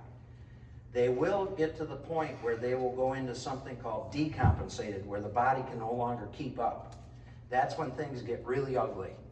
And so we want to prevent that from happening, and that's why it's important to recognize the signs of shock to delay going into decompensated shock. So early signs can be difficult to detect. The patient may appear to be uneasy. Remember, if you look in the book, it says restlessness, anxious, confused. Those are all signs that this person is going into shock. More serious signs can emerge gradually. They can become confused. The skin may become pale, cool, and what did I say the other night? Clammy, right? They're cool and they're moist. All right, that's one of the, I mentioned the lady on the pickleball court when I felt her hands. They're ice cold and it's 85 degrees out. And I thought, wow, I wonder if she's going into shock. So anyway, those are some of the things that we want to do to try to identify the signs of shock. If we see them, we want to take immediate action. Okay, so we want to lay them down, elevate their legs, keep them warm, call 911. Okay? Any questions on that? Early recognition, treatment, and activation of EMS are essential for survival because they will spiral down and eventually you can't bring them back. Kids are different. With adults, you can watch their vital signs. You can see their pulse quicken, you can see their blood pressure change, go from higher to lower, and you recognize, hey, they're spiraling downward. Kids compensate, and they compensate, and they compensate, and they compensate, and all of a sudden, boom, it's like falling off the edge of the cliff, and you can't bring them back. I went to Haiti after the earthquake to help out down there, and we were doing 30 amputations a day with the Haiti that were crushed in the buildings. And we lost two girls, one was 7 and one was 9 years old. We lost them on the operating table because we didn't have the technology down there to deal with it. Normally when a person goes into surgery, you hook them up to all kinds of life monitoring equipment, and it, beeps and goes all kinds of crazy when things are going bad. Well, guess who is the monitoring equipment? Me. I don't work in an emergency room, but I know how to take vital signs. So I got brought into the operating room, and my job was to monitor the patient. So I had to keep taking vital signs, blood pressures, breathing rates, pulse rates, and I had to report to the surgeon, here's what's going on. And they would do things, they would make adjustments accordingly. Well, these two little girls, they were compensating, and boom, and they crashed. Once they crash, you can't bring them back. We did everything that we could. We filled them full of fluids and everything else to try to we couldn't bring them back. So we lost a 7-year-old and a 9-year-old on the operating table because of it. So that's one of the dangers of dealing with kids that are in shock. You really got to recognize these signs like right now. You can't hesitate. If you see any of these things going on, you've got to suspect this kid might be going into shock, and you've got to take appropriate action as fast as you can. You've got a little more time with an adult because they will spiral downward and you can observe it. But kids, you can't tell till the last minute, and it's difficult to deal with. So shock patients, learn to recognize the signs. Look in the book, kind of commit those to memory. Restlessness, cool, pale skin, moist skin. Those are the things that are really the key signs to people going into shock. And if I mentioned to you the other night, there are 8 different kinds of shock caused by a lot of different things.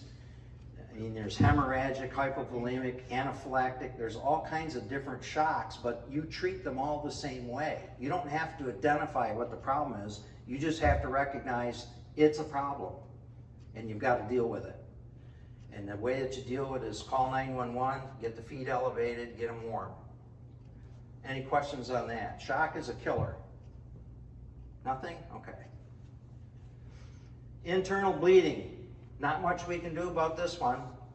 Okay, we have no way of opening them up.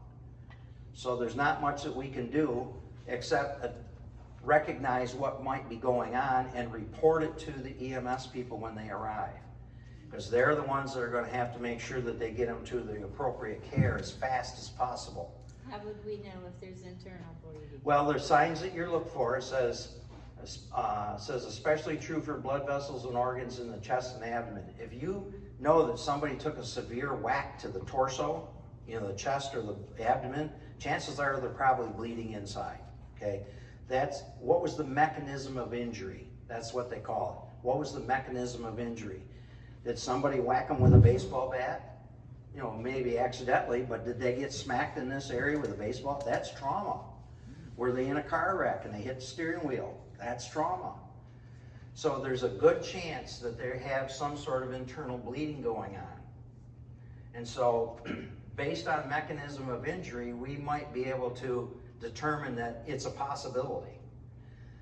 If you're looking for bruising, bruising doesn't appear until later on. Okay? By then it's kind of late. Okay? Bruises don't show up just that quickly. So they could be bleeding internally and you might not recognize it because you're looking for something that doesn't exist yet.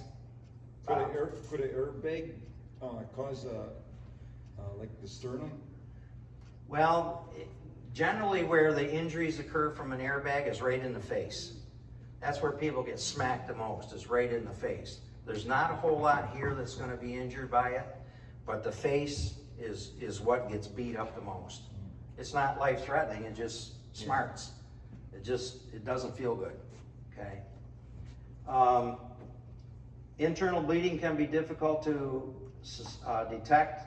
Suspect if it's chest or abdomen, if they were hit hard. Again, we don't know what caused it, but if they were hit hard. And signs of shock may be the earliest indication that internal bleeding is going on.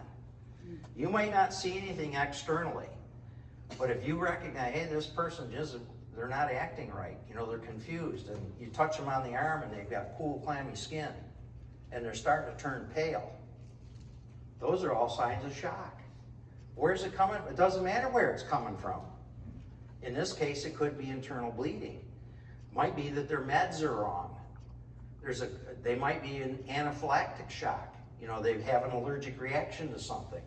But if you recognize the signs, then you can take appropriate action. Okay? Questions on that? Should you maybe, you know, if you've gone to a house, relating and trying to relate to what we are doing here typically mostly, if you go to a house and there's been, the roof's blown off and timbers came crushed, you know, falling into the room and hit somebody, if they report that they, you know, part of what they were hit was their abdomen area, should we just immediately start treating for shock immediately? Well, you should immediately look for signs of shock, okay? Look to see if they're pale and cool and clammy. Look to see if they're restless. See if they're appearing anxious. See if they're confused. Those are all signs that'll pop up like right now, real quick. Okay. It's not going to take like 15 minutes for this to happen. They'll start going into shock almost immediately. So look for the sign. If you think, okay, they got whacked in the abdomen, they could be bleeding, I wonder if they're going into shock. That should be your next question. And then okay, what are the signs of shock? Okay, they're this, and they're this. Yep, they're in shock or they're going there. Now you can say, okay, let's lay them down, let's elevate their feet, let's keep them warm.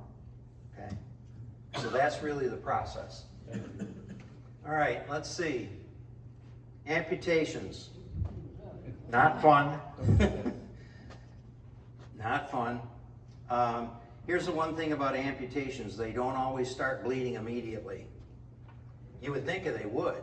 You would think that if a limb or a finger or something is cut off, torn off, whatever, they're gonna start bleeding immediately, but they don't.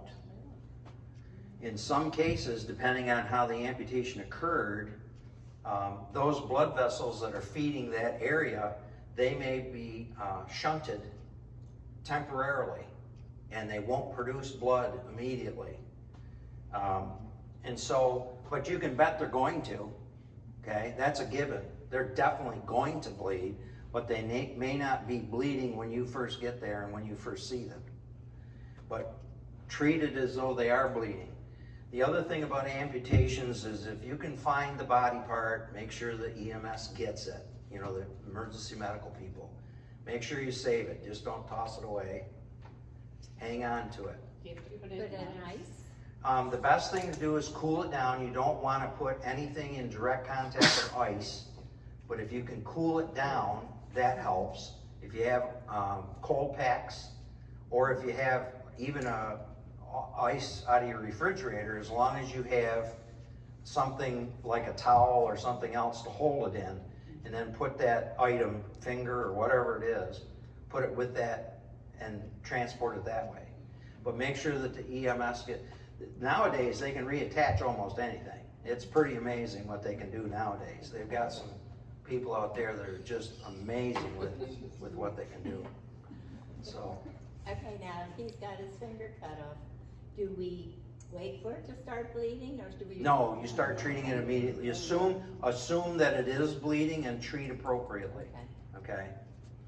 And again, what are you going to do with bleeding? Pressure. I'm sorry? What's the green and white thing? The green and white thing. Somebody's gloves. Well, that guy's a worker that was apparently hurt. It's his work gloves that he's got on.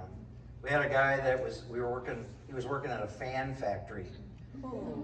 And he was putting the fan blades through this machine that bent the metal. Well, he was pushing the material in and his finger went right in with it. And it pulled his finger in. Well, he got trapped in the machine. There was nobody around. And he got himself out. Emergency switch? He got himself out of it. I don't know how he did it, but he got himself out of it. And then he came and he got help. Well, they called us. We went out to check him, and they had a big bandage over it, hold him up in the air like this. I said, so what happened? He said, I lost the end of my finger. I said, oh, you did? I said, let me look. Well, the guy that was holding the bandage on there, he didn't want to look. So I took the bandage off, and I said, well, there's some good news and bad news. And he said, what's that? And I said, you didn't lose the end of your finger. It's folded over, and it hurts like crazy. That's the bad news, but you didn't lose it. Oh, okay. Let me give you some happy juice. And I gave him morphine, and he was good. But it folded right over. Did they reattach it? Yeah, they just, because it was still connected, okay? They just brought it back and then they reattached, so he was good to go. Amazing. I amputated this finger right here as Yep. about a 13-year-old, and my aunt kept the end of the finger, took it with me to the hospital, and I'm still using it today. There you go. You know, There you go. it happens. Bless your aunt. Yeah, thank you. I did, many times. Thank you. Yeah. Amputated body parts can often be surgically reattached. We know that. Once the person is stable, locate the severed part if you can. Put it in a clean, sterile cloth if it's available. Put that in a plastic bag. Put it in something that's cool. You know, you want to cool it down. But make sure it goes with the patient. Send it with EMS guys or gals. Impaled object. We talked about this the other night, and we were asked about glass, right? Yes. Somebody asked about glass. Someone over here was asking. Okay, what about glass? Do you remove the glass? And the long and the short of it was, what do we do with impaled objects? Leave them in. Leave them in, except where? In the cheek. Why did we take it out of the cheek? Breathing. For breathing. Yeah, we don't want to interfere with the airway. And if you think about it, that's an easy one to control the bleeding on. Because once you pull the object out, now you can put pressure on the inside and the outside, and you can put pressure on that wound. So everything else that's an impaled object, you want to leave it where you find it, and you want to pack around it to stabilize it. You don't want it rocking back and forth because it's just gonna cause more damage. So you wanna pack around this thing and keep it as stable as possible to keep it from going like this. But you leave the object in there because it kind of acts like a cork, you know, with the blood vessels. It's up against the blood vessels, so leave it there. If you pull it out, now the blood can flow pretty freely. So leave it in there. Let's see. Keep the affected body part immobilized. We already know about that. So do not put pressure on the object itself. Wait a minute, if I push this in a little deeper, it'll hold there. No, just stabilize around it, folks. Put pressure on the sides of it so that you can kind of control the bleeding as best you can, but of course don't push on the object. How about if it's in the eye? Oh, God. I assume Here's you're the- gonna leave it in there. I'm sorry? I'm assuming you're gonna leave it in there. Oh yeah, we're not going to touch that one.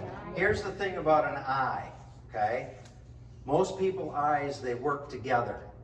So if I look to the right, both eyes are moving to the right, or vice versa, or up or down. One eye moves, the other one's going to move with it, in most cases. So we don't want this eye that has something stuck in it. We don't want it moving. So the thing that we want to do is cover up both eyes. Both eyes, even the one that's not affected, because we don't want them looking around. So we're going to cover up both eyes to keep that one that has something impaled in it from moving. That'll minimize the movement. If they're not looking around, then there's going to be less movement. So you're going to cover up both eyes. The one that has the object impaled in it, of course, you're not going to put something covering right over top of it and pushing on it. You're going to wrap around it. But the good eye is the one that you want to cover up completely. All right? Does that make sense, everybody? Because you don't want them looking. Right. All right. So that's what you do with an impaled object in the eye. That looks really painful, but the eye doesn't have a whole lot of nerve endings in it, so there might be some pain, but it's not as bad as it looks. Go get a shot. Okay? Yeah, go get a shot, you know, for glaucoma or something. You'll find out. Yep. I actually scratched your cornea. That hurts like That hurts, yeah. Okay, open chest injuries. Okay, so we've got this container, okay, our torso area. We've got this container that houses all the organs, has our lungs in there. And in the chest area, the lungs are contained underneath the ribs, but they're not right up against the ribs. As a matter of fact, the lungs have to be able to expand and contract as we inhale and exhale. They have to expand, contract, expand, contract. As long as there is space in the chest area, those lungs can open and close, open and close. When you start filling up that space around the lungs, all of a sudden the lung can't expand anymore because it's got something holding it. That's what happens when we penetrate the chest wall. If we create an open wound that allows the atmosphere to get into the chest and get into where the lungs are located, that creates more pressure on the lung. And now the lung cannot open up. It's called a collapsed lung. It gets more and more pressure in there from the outside, and the lung cannot expand anymore. And breathing gets harder and harder and harder till finally the lung just won't open up. It collapses. And so there's not a whole lot that we can do for that lung. I mean, we can't put pressure on it to stop bleeding or any of that stuff. It's internal. But we can do something to stop the air from getting into it. What do you suppose that is? Let's plug the hole with something that doesn't allow the air to get in. Plastic? Plastics. What else? Chewing gum. Okay. Your finger. No air getting through there. Yeah, you're right. That'll work. What else? Packing. If you put packing in there, is it porous enough to allow air through it, like gauze? Probably. Okay, probably. What else can you put on there that is going to plug that up and not let the air get in? Plastic bag. Plastic bag. Here's something. Here's something. Saran wrap? If you have a medical kit One of the first things that you should have in your medical kit are gloves. How about if we just put a glove over top of that and tape it down? Oh, okay. That's a pretty easy solution. Somebody mentioned saran wrap, yes. How about a credit card? It's not too They flexible. tape it down. I'm sorry, no, it's not flexible, but if you cover the hole and then you tape it in place, Yeah. and air can't get in there, okay? So anything that, it's called an occlusive dressing. Anything that does not allow the air to get through it is called an occlusive dressing. So it doesn't matter what you use, as long as it's not allowing the air to get in there, it's gonna work. Because what you're doing is you're preventing a collapsed lung, or medically it's called a pneumothorax. Okay, you're stopping a pneumothorax. So the best thing that we can do if we have an open chest wound, first of all, let's find out if there's more than one entry. It might have been that it went through one and out the other. So now you got two wounds that you've got to deal with. Okay, so let's look for a couple of different, look all over the patient. It could be in the side, it could be in the back, it could be in the front. Gunshot wound. Could be a gunshot wound. Okay, so we need to check and see if there's more than one opening, and we've got to seal up both openings. And that way we can keep that lung intact. But that's about all that we can do for an open chest wound. Question for you, Bill. Shoot. So, Bang. You're talking about checking for the back for a wound too, because that could be, is your whole body like sealed against outside pressure? In other words, if you have a wound that's just in the back, will you get a collapsed lung from that? No, it has to penetrate the torso. It has to penetrate all the way through, like between the ribs. Yeah. And once it gets There's through. some sort of sac in there? Correct. Okay, all right. Yeah. Okay. Yep. That kind of lines the inside of the chest wall. Okay. And once you puncture through that, that's what allows the air to get in. Okay. Okay? Thank You ever heard the term sucking chest wound? Yes. That's what we're talking about.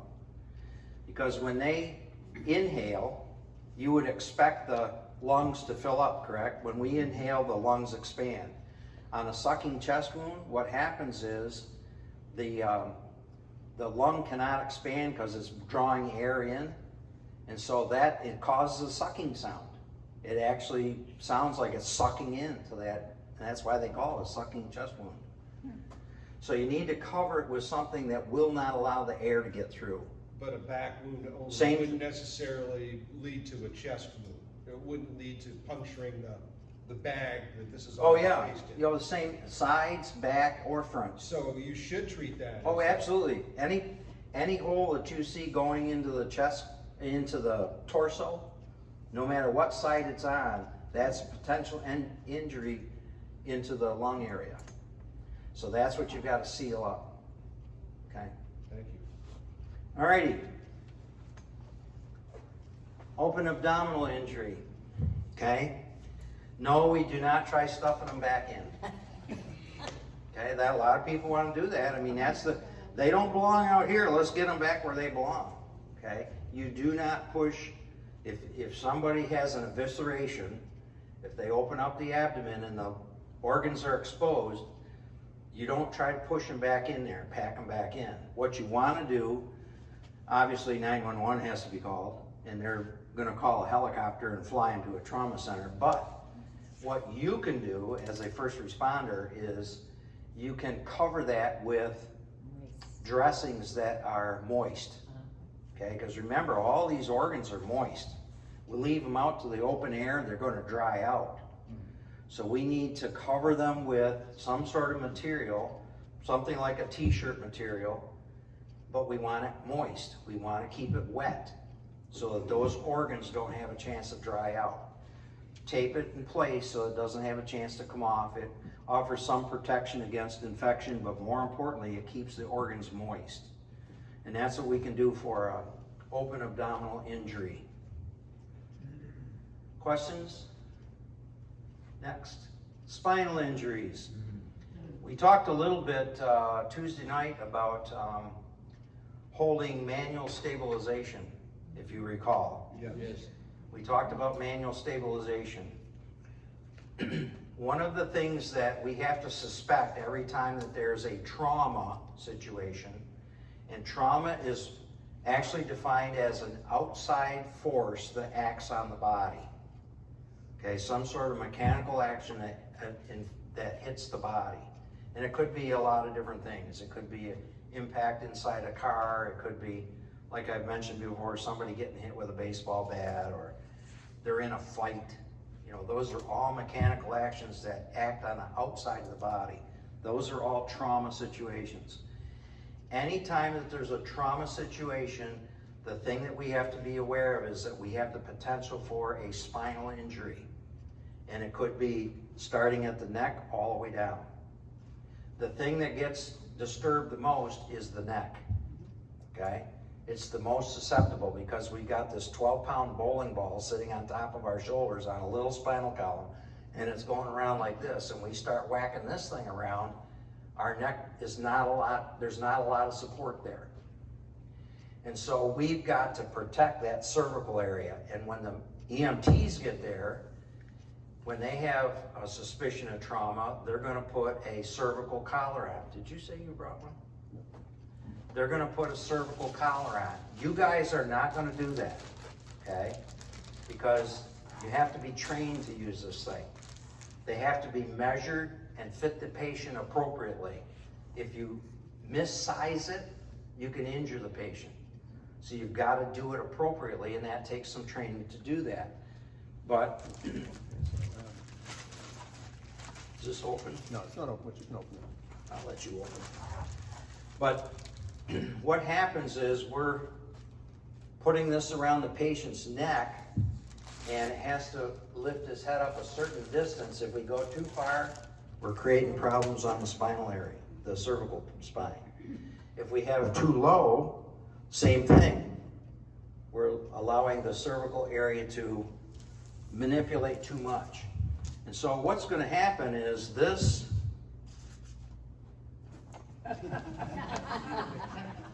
I don't like wearing a silly thing, so. Anyway, what we're going to do is we're going to have to measure him to make sure that we've got the right distance, because the collar is going to fit on top of his shoulder, and we want it to meet his lower jaw. So we're going to kind of measure, and I got about 3 fingers width here. And then what I'm going to do is take my collar, and this button is where his shoulder would be. This blue button on here, that's where the collar is going to set. So I'm going to measure up like 3 finger widths, and that's where his jaw is going to be. And then what I would do is I would adjust this collar.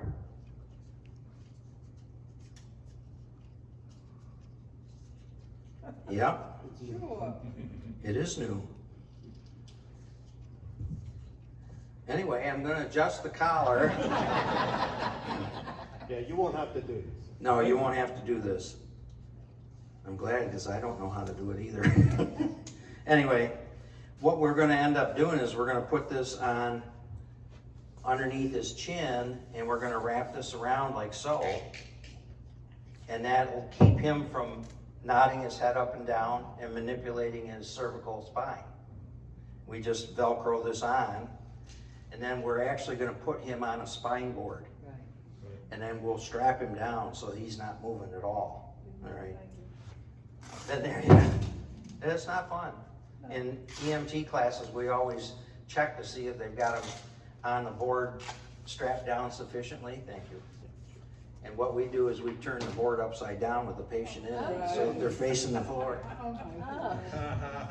He's teasing. Anyway, no, I'm not. We do that in our classes. Oh, in the class. Yeah, to teach them how to strap down properly. So, anyway, that's a cervical collar. You're not going to have that available to you, but if you suspect a trauma situation, they fell off the ladder, okay, or something else happened, what we're going to do, since we don't have a collar available, what we're going to do is take our hands and we're just going to grab a hold right here. We're going to act like the collar. And one of the things that we want to talk to our patient is say, now please try not to move your head. Don't nod your head, don't shake your head, just try to stay calm as you can, stay steady.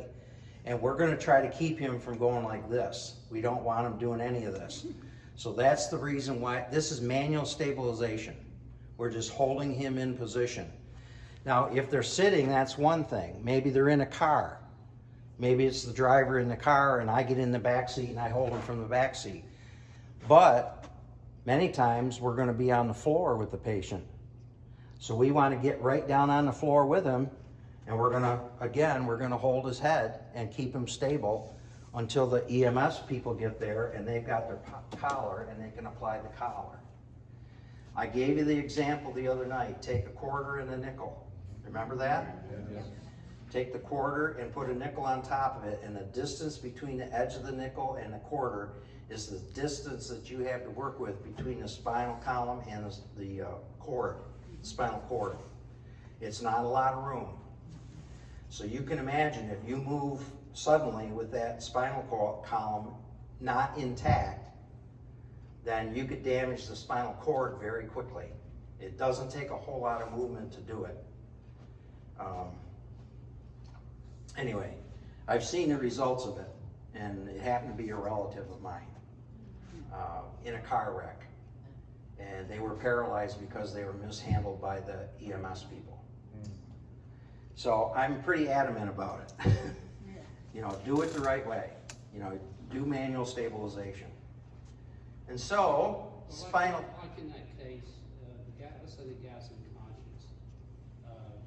No one's probably got some kind of damage to his breathing, okay, non-responsive. So would you, at that point, would you Yes. just hold his head? Yes. Here's the thing.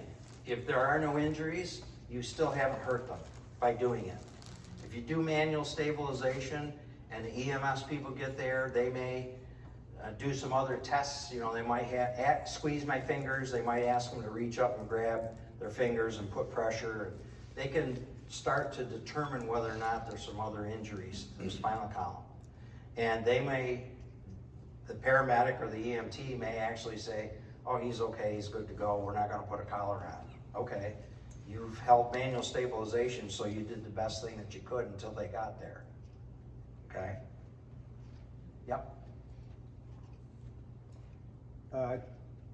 Just to tell you, I was on a call one day where we had a multi-car accident, and there were people, when we got to the scene, there were people sitting around all over the place, and there was a gentleman sitting on the curb, and we were checking out who belonged to what vehicle and everything. That particular person happened to have been hit sideways, and he did one of these actions. This is what was explained before we got there. And we went over to talk to him, and he got up. And when he got up, he went down, he was dead. Oh my God. And that's what happened. He had broken his neck. Really? Yep.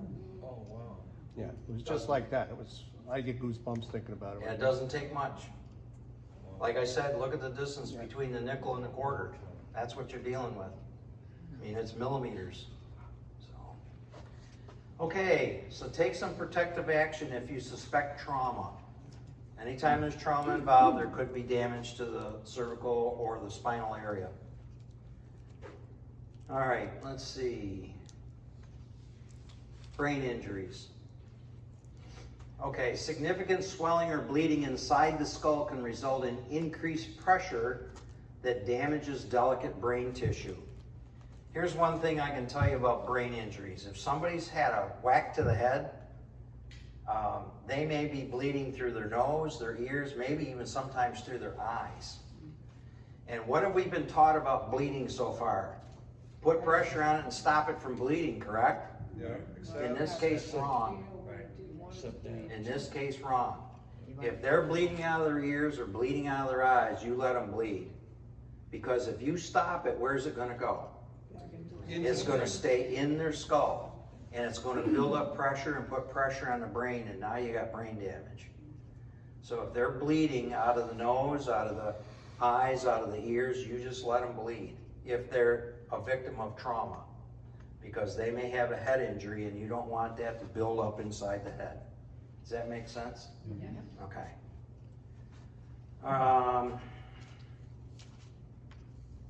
Concussions, brain injury that results in less immediate or obvious signs. People sustain concussions all the time, and we may not even realize that they've had it. I actually hold the Guinness Book of World Record for the most number of concussions, because I've been married 53 years and my wife hits me every day when we first get up, and then I'm good the rest of the day. Anyway, concussions. Suspect concussion when a person is unable to recall events just before or after the incident, okay? If they have difficult time figuring out where they are, what just happened, they may have sustained a concussion. If they move clumsily, if they answer questions slowly, if they show a change in mood or personality, okay, this may be indication that they've sustained a concussion. Other signs would be looking stunned or dazed, headaches, nausea, dizziness, difficulty in balance, or visual problems, okay? So concussions can happen very easily. There's a lot of different things that can cause it, so it's something that we could see more often than a lot of other injuries. Concussions are kind of prevalent, especially with people that are active. So what do we do about it? Well, basically we just need to get them to the hospital and monitor them, because if they're getting dizzy, nauseous, they may be passing out on us, so we have to take care of them. They may be going into shock, so we've got to be aware of that, treat for shock. If they're having difficulty breathing, we may have to put them in a position where it's easier to breathe. And what would that position be? The recovery position, right? Put them on their side. Okay, this just kind of gives you some pictures of what we just showed here with Carl. In this case, the rescuer has gotten right down on the floor with the patient, and they're holding their head in a stable position. And on the last picture, they put them in a recovery position so that their tongue is not falling against the back of their throat, making it harder to breathe. They're not accumulating any fluids in there so that they might aspirate it. So we put them in a recovery position. Okay, swollen, painful, or deformed limbs. Again, because we don't have an x-ray machine with us or x-ray vision, we don't know whether it's a fracture, whether it's a sprain, a strain, a dislocation. We have no way of knowing. It takes an x-ray to do that. But here's the good news. We treat them all the same way. We assume it's a fracture, because that would be the worst, and treat it as though it's fractured. So in your book for the Good Samaritan's Guide, it says bone, joint, and soft tissue injuries. So that's what we're going to follow on that book. And what we're seeing here is that strains are stretching or tearing injuries for the muscles or tendons. And strains are tearing injuries to ligaments that hold joints together. And dislocations are separation of the bone ends at a joint. And fractures, of course, are where the bone itself breaks. But guess what? We don't care what it is. We're going to treat them all the same way. We don't care if it's a strain or a sprain or a it doesn't matter. We're going to treat them all the same way.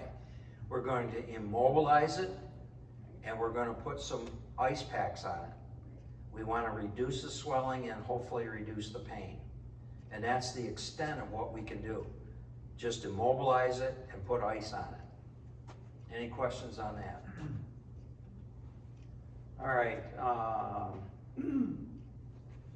This will go through a whole bunch of different, this just kind of gives you an idea of how to stabilize a limb. When I said immobilize it, generally what we do is we just like grab a hold of the limb and just hold it in position. It could be a leg, it could be an arm. We're just going to hold it in position to keep it from moving around freely. We might be able to, like in this case, they're showing a picture where they've taken a towel or a blanket or something. The arm is, there's a problem with the arm and we don't want it moving around like this, so we can put it on something. And many times the patient, if they're alert and if they're responsive, they're going to do something called guarding. They're going to hold on to it. they instinctively know that they don't want that thing flopping around. So they're gonna kind of hold it themselves. And what we can do is we can assist them by putting like some sort of padding, a big towel or blanket or some pillow, and let them rest it right on that. Same thing with the leg. You know, if we can get them laying down, we can put something under their leg to stay, like a pillow or a blanket or something, to stabilize it, to keep it from moving. And that's about all that we can do as initial rescuers. Now, when EMS gets here, chances are they're probably gonna put splints and slings, and in some cases they're gonna have to use special types of splints, but that's what EMS is trained for. So our job is basically immobilize it as best we can and cool it down for the pain and for the swelling, okay? And that's the extent of it. So it's pretty easy stuff. Burns. Could be thermal, could be chemical, could be electrical. Burns, we treat them all the same way, and the first thing we have to do is we need to stop the burning process. No matter what it is that's causing the burning, we need to take that process away from the person. So if they're being burned by chemicals, for an example, if it's dry chemicals, what we want to do is just kind of sweep it away. You don't want to flush it off necessarily, because water or fluid may activate that chemical and burn them even worse. So if it's a dry chemical, we want to use a dry method to get rid of it. Sweep it off as best we can. Use some sort of cloth or something to sweep it off. If it's a... What would be a dry chemical in your home? Oh, in your home? Here, I mean, you know, this is what we're mostly gonna deal with. Yeah.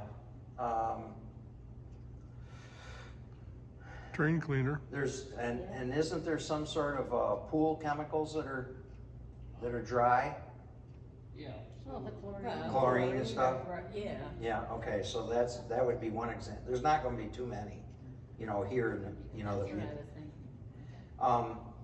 Wet chemicals, that's a different story, okay? Now, wet chemicals, the thing that you need to do there is you need to get it diluted, so that's gonna copious amounts of water. All right, you wanna flush that off, flush, because remember, we wanna stop the burning process. That chemical might have an acid in it, a lye, or something else, so we need to flush to get that material off of there, and at the same time, we're gonna stop the burning process in the skin itself. So that's gonna take copious amounts of water. If it's dry chemical and it's created a burn, we just have to sweep it off. We have to keep it dry and sweep it off. But that area that was burned, then we're gonna cover it just to keep as much infection away from it as possible. Just cover it. But again, we need to keep it dry if it was a dry chemical. If it's a wet chemical, first of all, do we use any kind of thing like butter? No. Good, you guys knew that. That was awesome. And you don't use ice. Not ice directly, okay? We want to put, we can put cool water on it. But we're not going to put any kind of ointment. We're not going to put any butter or margarine or anything else like that. Years ago they used to, but not anymore. And so the best thing that we can do for these burns is just get them cooled off as fast as we can. Stop the burning process as quickly as possible. The big danger, the hardest one, is when you're dealing with dry chemicals, because it's hard to get, all you can do is get the material away from the skin. It's hard to do anything else other than that, because you can't flush it. You might be in danger of creating a bigger problem. How about a burn? A who? You know, if you got burned. You mean like from Like an from a iron or stove. something, Yeah. or a stove or something? Okay, then that's not a chemical burn. So those we can treat with cool water. And again, the purpose of the cool water on that type of a burn is we want to stop the burning processes taking place on the skin. So let's say you touched it with an iron, for an example, and it could still be burning. So we want to cool it off with the water to stop the burning, but more importantly, it helps with the pain. Scalds. Okay, I mentioned to the guy that tipped the pot of spaghetti over, that's scalding, okay? We threw him right in the shower and turned the shower on him. I had that happen. Not fun. No, it wasn't. I had first, second, third degree burns from it. Yeah, it's not fun. This guy was okay when when he was in the shower and he had the water flowing on him, but when we had to take him out and put him in the ambulance, he started screaming like crazy. I guess so. Well, it was from his waist all the way to his knees. Yeah. So he was in misery. I had to shoot him. You have sympathy for him. I had to give him 12 milligrams of morphine. That was heavy doses. I got a 3rd degree burn on my wrist from the microwave from steam. From steam, okay. Really? Yeah. Yeah. You got a hand up, Carl wants you. Just one thing. One thing you have to watch out for also is inhalation burns, where you could actually burn your airway.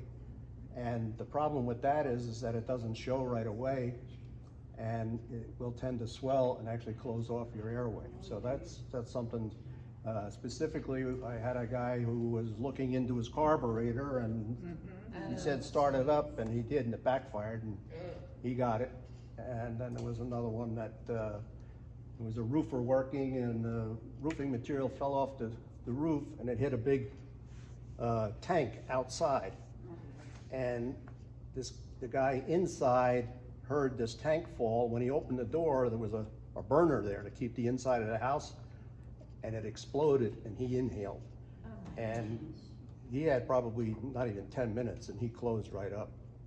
And he had to be intubated because and flown out because of how fast it reacts. The airways swell up so quickly, you know, they shut right down. Yeah. Chemicals in the eye, flush them out. When you flush them out, you always want to start at the bridge of the nose and tip their head sideways and start the stream at the bridge of their nose and flush it this way, okay? Instead of the other way, because it'll push it into the other eye. So you always want to start on the inside and work your way out, inside out. Okay, any other questions on burns? Nosebleeds, we talked about that. We don't want people looking up like this. For what reason? Because they're swallowing it. It's going down their airway, they're swallowing it. So what we want to do is have this person preferably sitting down, and we want to have them leaning forward with their nose pointing toward the floor. And then from there, we're going to pinch their nostrils and hold it for 10 to 15 minutes. Hopefully it'll clot up by then. And at the end of 10 or 15 minutes, if it's still bleeding, we're going to call EMS, and they're going to take them to the ER. Okay, but we want to pinch the nostrils together and hold it for 10 to 15 minutes, but we want to have them looking down instead of up, because we want the blood to come out onto the floor instead of down their throat. Okay, sometimes the blood will fill up into their mouth, and it's okay if they spit it out. Just don't swallow it. You know, we don't want that stuff going down. Injured tooth. Okay, don't touch the root. Only touch the biting surface if you're going to handle it. And one of the best things that you can do is put it in a container that, and then have the patient put their own saliva in there. Carry the tooth in their own saliva and take it to the dentist from there. Because these can be successfully re-implanted a lot of the time. But if you start touching the root, handling the root, now you're going to damage it. And if you just carry it dry, then it's going to dry out and it'll affect the root. So the best thing to do is put it in a container and have the patient put their own saliva in that container, because that's what the tooth is used to. Okay? So that's about it with an injured tooth. Sudden illnesses. Suspect a serious illness when, without warning, a person suddenly appears weak, ill, or in severe pain. Okay, makes sense? Most common warning signs: altered mental status. They're not acting normally. They're not acting the way they normally do. Maybe they're not, maybe they're confused, maybe they're getting violent, they're agitated, they're anxious. This is not normal activity. So that's an indication that they have something going on. Breathing difficulties or shortness of breath is another sign. And pain, severe pressure, or discomfort in the chest. All signs that we've got a sudden illness going on. And it could be from a variety of things, but the first thing is recognize that something's happening. And then from there, again, we start taking this big bunch of information, we start narrowing it down. Oh, okay, this guy isn't acting right. All right, so now we start trying to figure out what's causing it. Is he feeling any chest pain? Yep. Okay. Is he getting nauseous? Yep. So now we're narrowing it down on then we can figure out what can we do to treat it. Altered mental status is caused by a number of medical conditions like alcohol, medications, or drugs. Significant or unusual change in a person's personality, behavior, or consciousness could be an indication or a change in brain function, and a warning sign of serious problems is considered a medical emergency. So it could be serious. Altered mental status. Activate EMS. If they're not acting the way that they should be acting, then that's an emergency. You need to get the ambulance there. We don't know what the cause is, but we know that it's not right, so let's get the professionals coming. Position the person for comfort. Don't force them to lay down if they're not comfortable laying down. If they'd rather sit up, let them sit up. If they want to lay down, okay, that's different, but let them determine what's comfortable for them. Calm and reassure them as best you can. Many times it's a mental issue that's going on. We don't know why, but it could be a mental issue, and so we want to keep them calm. Consider recovery position to protect the airway if responsiveness becomes severely diminished. So if they're really starting to lose consciousness, or they're just not aware of their surroundings and know what's going on, let's put them in that recovery position on their side. Reassess regularly until EMS or their provider, maybe they have a caretaker, but until they take over. The condition could deteriorate quickly and require additional care. And that's why you want EMS there as fast as possible. They may be able to provide some sort of medication and it'll offset their problem right now. Diabetes is one thing. You know, if somebody's blood sugar gets low, they have altered mental status. Throw an IV in there, give them some D50, some dextrose, and man, within seconds they're wide awake and everything is fine. So we don't know what it is, but get help coming. Fainting, momentary loss of consciousness due to an unexpected drop in blood pressure and blood flow to the brain. The other night I mentioned to you that one of the forms of shock is called psychogenic shock. So a person, like if you scare them enough, they may faint. That's called psychogenic shock, and they go down. The good thing about it is that they will revive themselves. When people faint, they don't faint forever. It's only temporary. So they will come to, but it could be caused by anxiety, fear, pain, stress, and in some cases, and you've probably seen it on TV before, troops that are standing in formation for a long period of time. Just standing, they're not doing anything, and all of a sudden, whoom, they're down. It's fainting. Rapid movements such as standing up too quickly. That's called orthostatic pressure. When you're sitting down, your blood pressure is such and such. When you stand up, all of a sudden that blood drops and your pressure drops. And that's called orthostatic pressure. And you may lose enough pressure, blood going to your brain, that you pass out temporarily. Okay? A medication or an underlying medical condition can cause fainting. Medications can do almost anything to us. That's why they have so many warning signs when you hear it on TV, and it might cause you to do this and that and something Wonder else. why you're taking the medication. Yeah. Especially when they say and death. And death, yeah. Yeah, they cover all bases. Bill, would it be appropriate at some point to take about a 5-minute break? Sure. Yeah, I'm not paying attention here. Okay. So yeah, let's take 5. Okay.